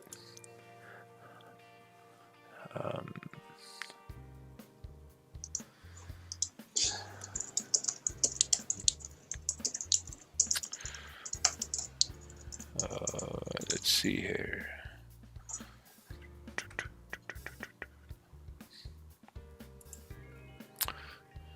Guys are saying we're trash talking. No, it's not trash talk. It's basically what happened. It's not like I'm making things up.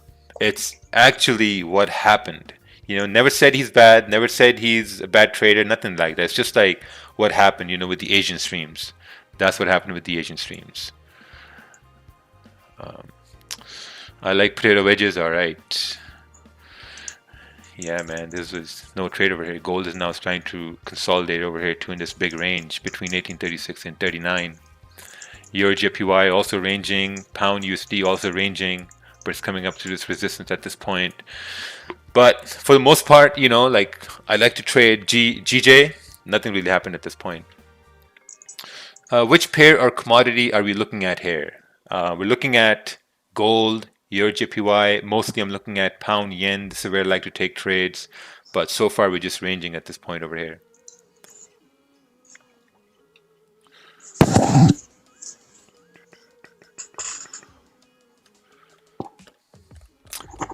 We got to trade against the banks. Well, we don't know where the banks trade, so we can't trade against the banks. Wow, look at that 4 hour. 4 hour just rejected that area. Daily time frame is also bearish. Yeah, I think this day is just going to be consolidation day. Or okay, so let's put this perspective in education here, right? So if we look right over here, if we take a look at this situation here, all right, let me just mute everybody here. I can hear typing voices.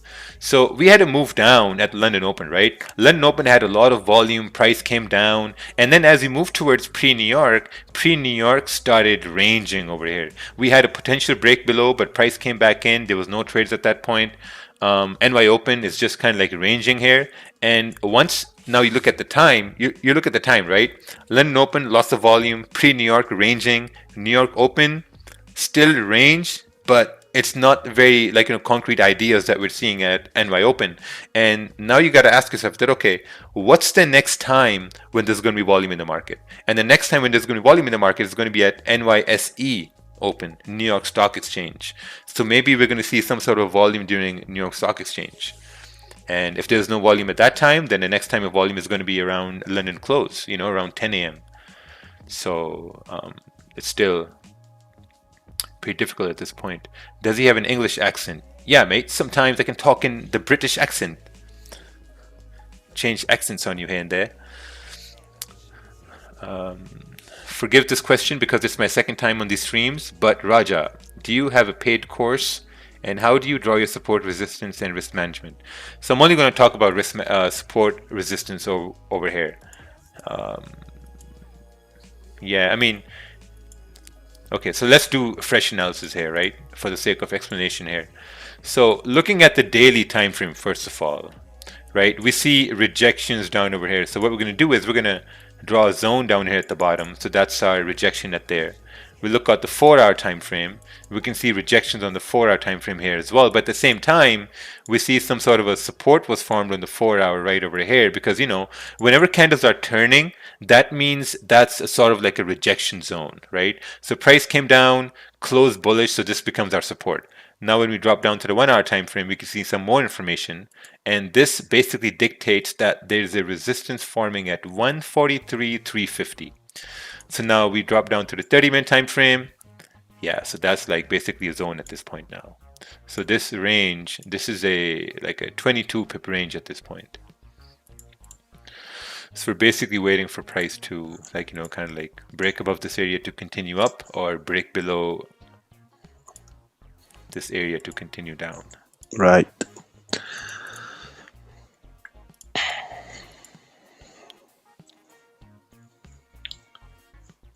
But I think overall in the higher time frames, we're still getting that price correction to the downside. Price correction to the downside to move up? Down. Okay.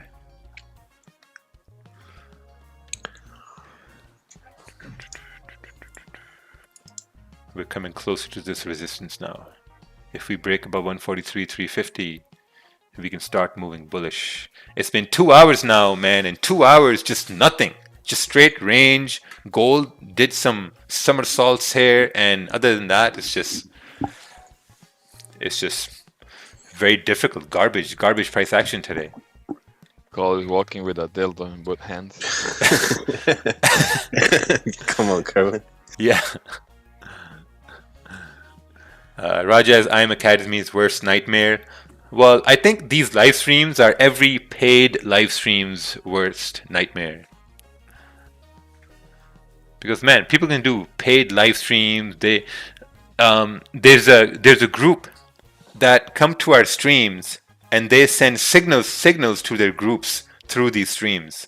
Can you imagine people paying a signal group for the same trades we take over here for free? Man, crazy world we live in.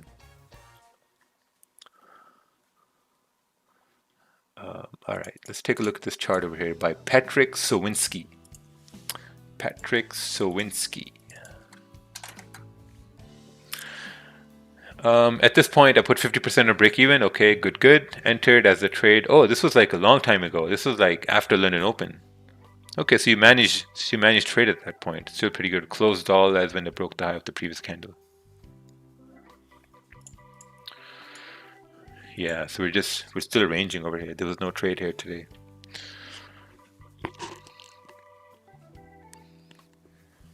Oh, by the way, my COVID test came negative. So excited. You made it. Yeah, I was actually pretty nervous. But you don't get that many cases in Milton, right? No. Okay. No, I'm scared of getting tested because I probably had it. So I'll probably have the antibodies for it. And I had it. It was a nightmare. Oh. Yeah. I was isolating. But the thing is, I'm exposed anyway. I see patients, 3 times a week. So, it's it was bound to happen. Yeah, sooner or later. In my case, I was just doing deliveries for my company, and and I went into Chinatown. Nah. No, I'm playing. I just got really sick. I had 104 fever. I was hallucinating from the fever. Man, you almost got the gulag mad over here. Nah, we don't get that many people from China here. Something was telling me to take a buy on pound yen when news came out because I saw support on 1 hour, but there'll be other opportunities. Oh yeah, once this support was formed, it was very apparent that we could continue moving up. But at the same time, it just We need this high to be broken right over here. Because here's the thing, right? If the news came out pretty good, right? So where is it? Right over here. So, oh no, right over here. So news came extremely good. So that means the dollar got stronger. So whenever dollar gets stronger, that means the yen gets weaker. So if you're looking at pound yen, and in pound yen, if yen gets weaker, of course pound yen is going to move up. You know, so that's actually what happened. But we're waiting for, well, I'm waiting for price to break above 143.350 for me to take some sort of a trade for price to continue moving bullish. But if that doesn't happen in the next 15 minutes, then I'm going to end my day with no trade today. I think it's going to happen on the next 4-hour candle. Yeah. Yeah, that's true too.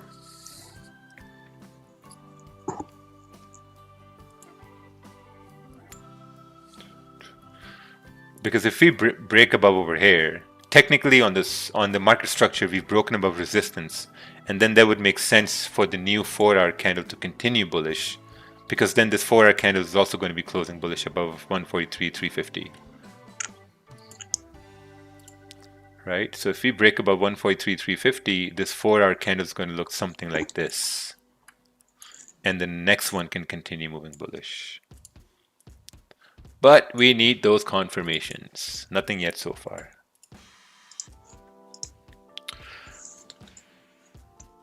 Yo, I had one short on GU today and in small profits. Love you, Raja. You teach me risk management and I make my mistake as a teacher for me, and my grandmasters are you and Ted.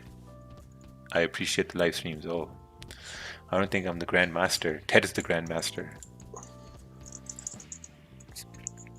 Ted is the kind of grandmaster who puts on 100 lots and he's like, oh yeah, it's gonna go up. And I'm like, oh, okay. All right.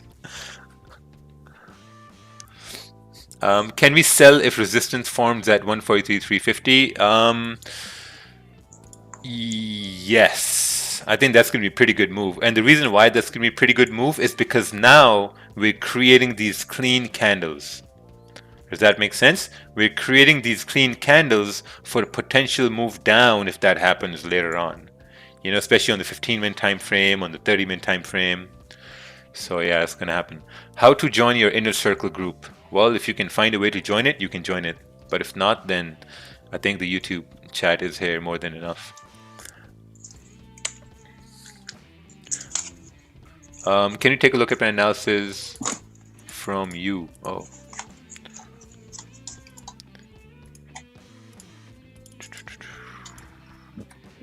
Let's take a look here. This is New Zealand USD.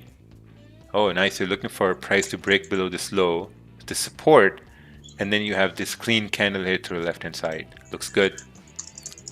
That looks extremely good. Also try to look to see for buys above, you know, this resistance at this point. Someone took a paper trade on the 15-minute time frame on GJ. Oh, nice. You got it at a paper trade here. Buys above this area. This is something I was looking for here as well, but you know, the range was way too small. Are there any Forex books or channels you highly recommend? I think the #1 channel I'm going to recommend is going to be, let me go over here. It was Rakeel Stokes. Yeah, this is a pretty good channel. This is one of the first channels I used to watch when I started trading. Man, I really used to look up to these guys, and they have really good information. It's just sad that they don't have enough views, but they have really good information here. Second one I would recommend is Capital Hungry. Capital Hungry right here. This channel right here. This is also a pretty good channel based on like fundamentals, scalping, you know, a lot of information here. Jeevan is really knowledgeable. You know, as much as a dick he is, he's extremely knowledgeable too. You know, so you can't really discount the knowledge part he has there. Yeah. But he's not like a dick. It's just he gets provoked very easily. Yeah, but this is extremely knowledgeable here.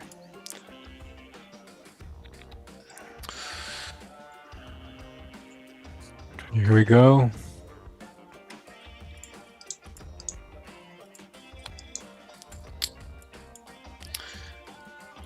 Yeah, need this candle to kind of like close above this area for the next ones to continue bullish. Have you ever been to Bradford, UK? No, I have not. I came close to Bradford, but then we turned left and we went to Bolton.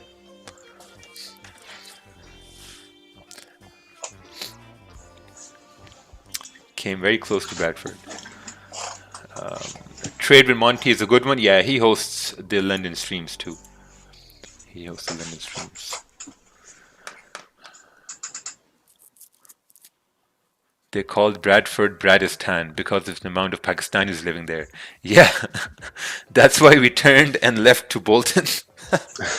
Didn't really continue our journey to Bradford. Like, oh, Bradford? Okay, let's turn around.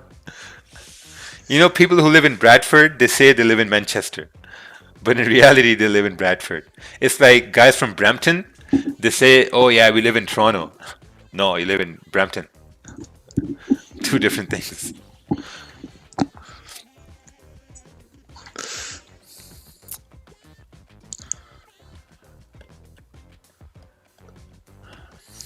We got 8 minutes left. In 8 minutes, I'm going to leave.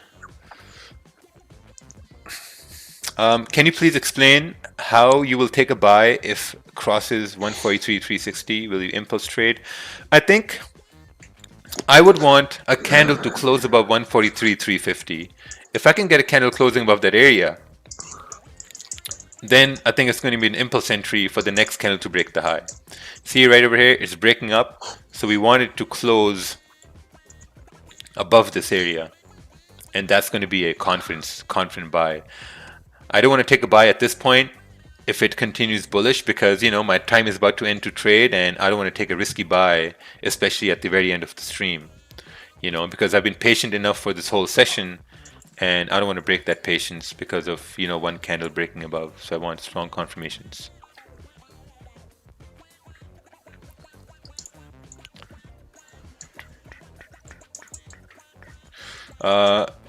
Does your course teach swing trading as well or just your style of intraday trading? It's not about swing trading or scalping. It's about reading candles and price action. That's what it is. Because if you look at candles, candles move the same way on all time frames, right? So if you're looking at, let's say, swing trade for a buy on GJ, then you're waiting for this 4-hour candle to close. Because I mean, if the candle closes bullish, then there's going to be opportunity for price to continue up, and then you're going to be looking at confirmations on the 1-hour time frame, you know. Or if you trade based on a daily time frame, then you cannot take a swing trade on GJ right now because price is just ranging on the daily time frame. So you will have to wait a couple days for a candle to like kind of like break below or maybe like break above this area for you to take a buy. Exactly. Price action is not the neatest at the moment, but if you do get that break below 143 flat, then you can go ahead and get a nice push down to 142.500 at least. Yeah. How often do you stream? I just subscribe to your channel. Oh, we stream every day from 6:30 till 9 a.m. Do subscribe to the channel so you get the notifications. Yeah, we stream every day. Been doing it for the last 3 years now.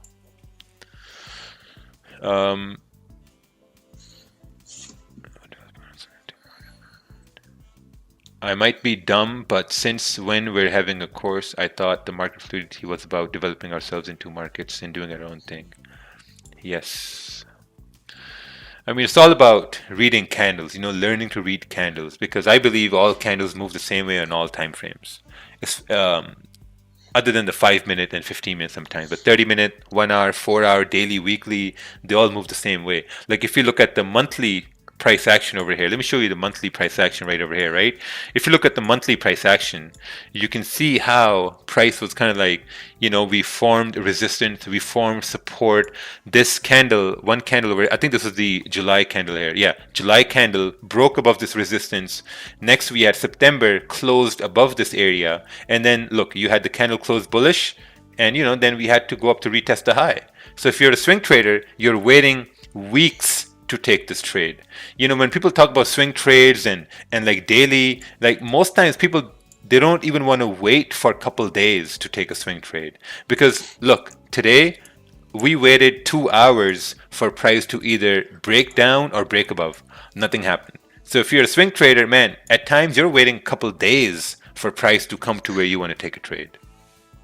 So there's a huge patience involved when you're trying to swing trade.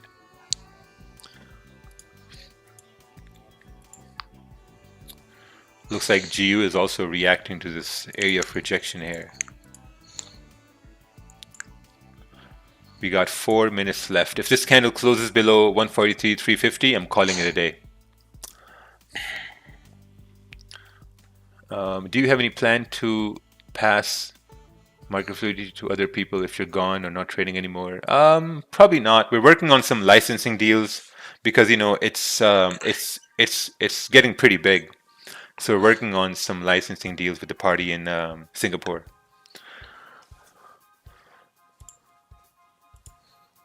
Plus also we have a bunch of people working in the back end as well, which people don't know.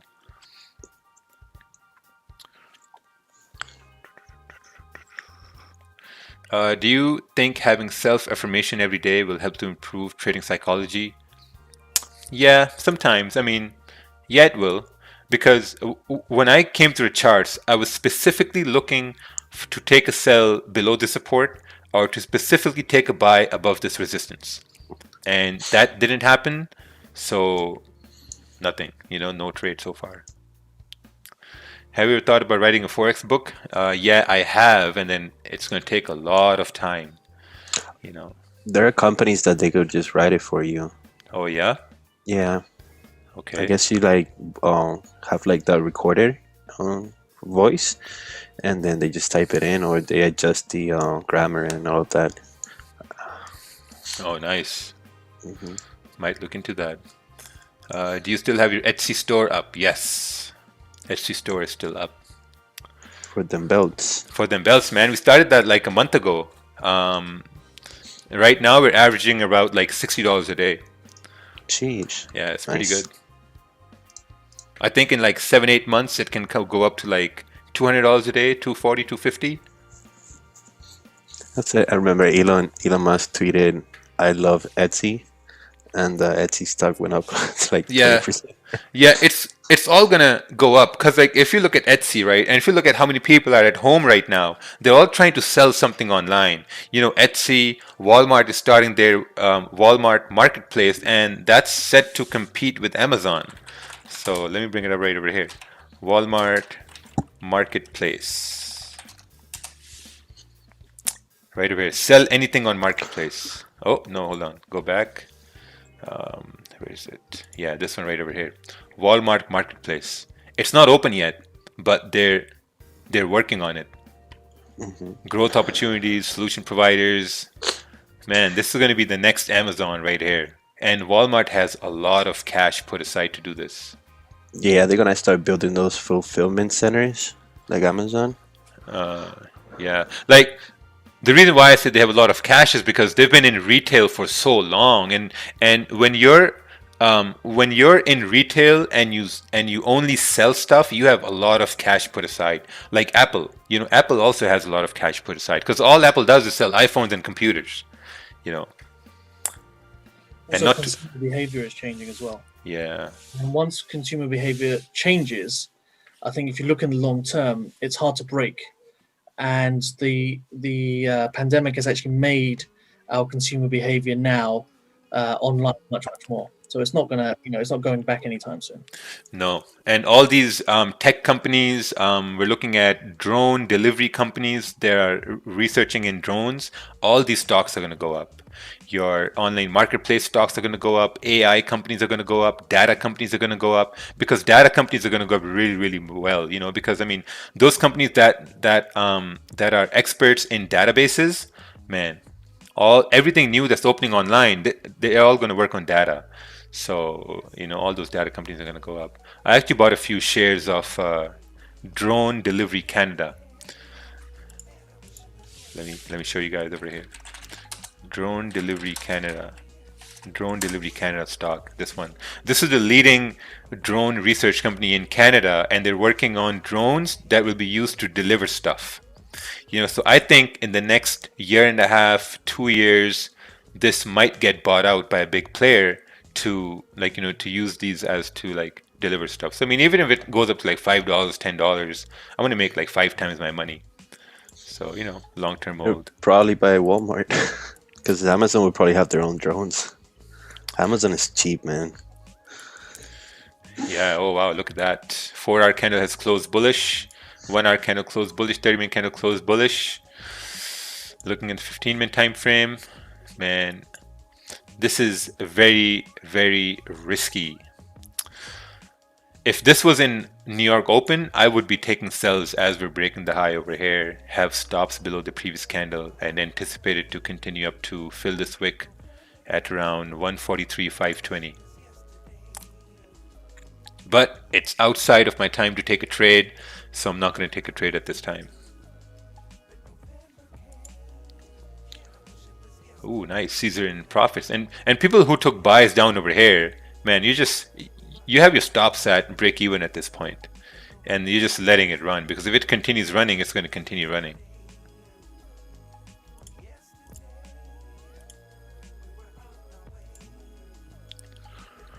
Hey Raja, please have a look at my EU trade. All right.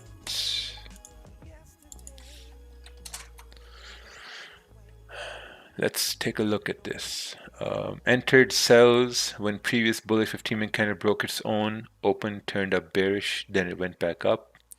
Okay, so at least you managed risk at that point. Aiming 1 to 3 RR. I don't have any relevant support to the left hand side. Okay, that's good. Just got to manage risk at that point, and that's it.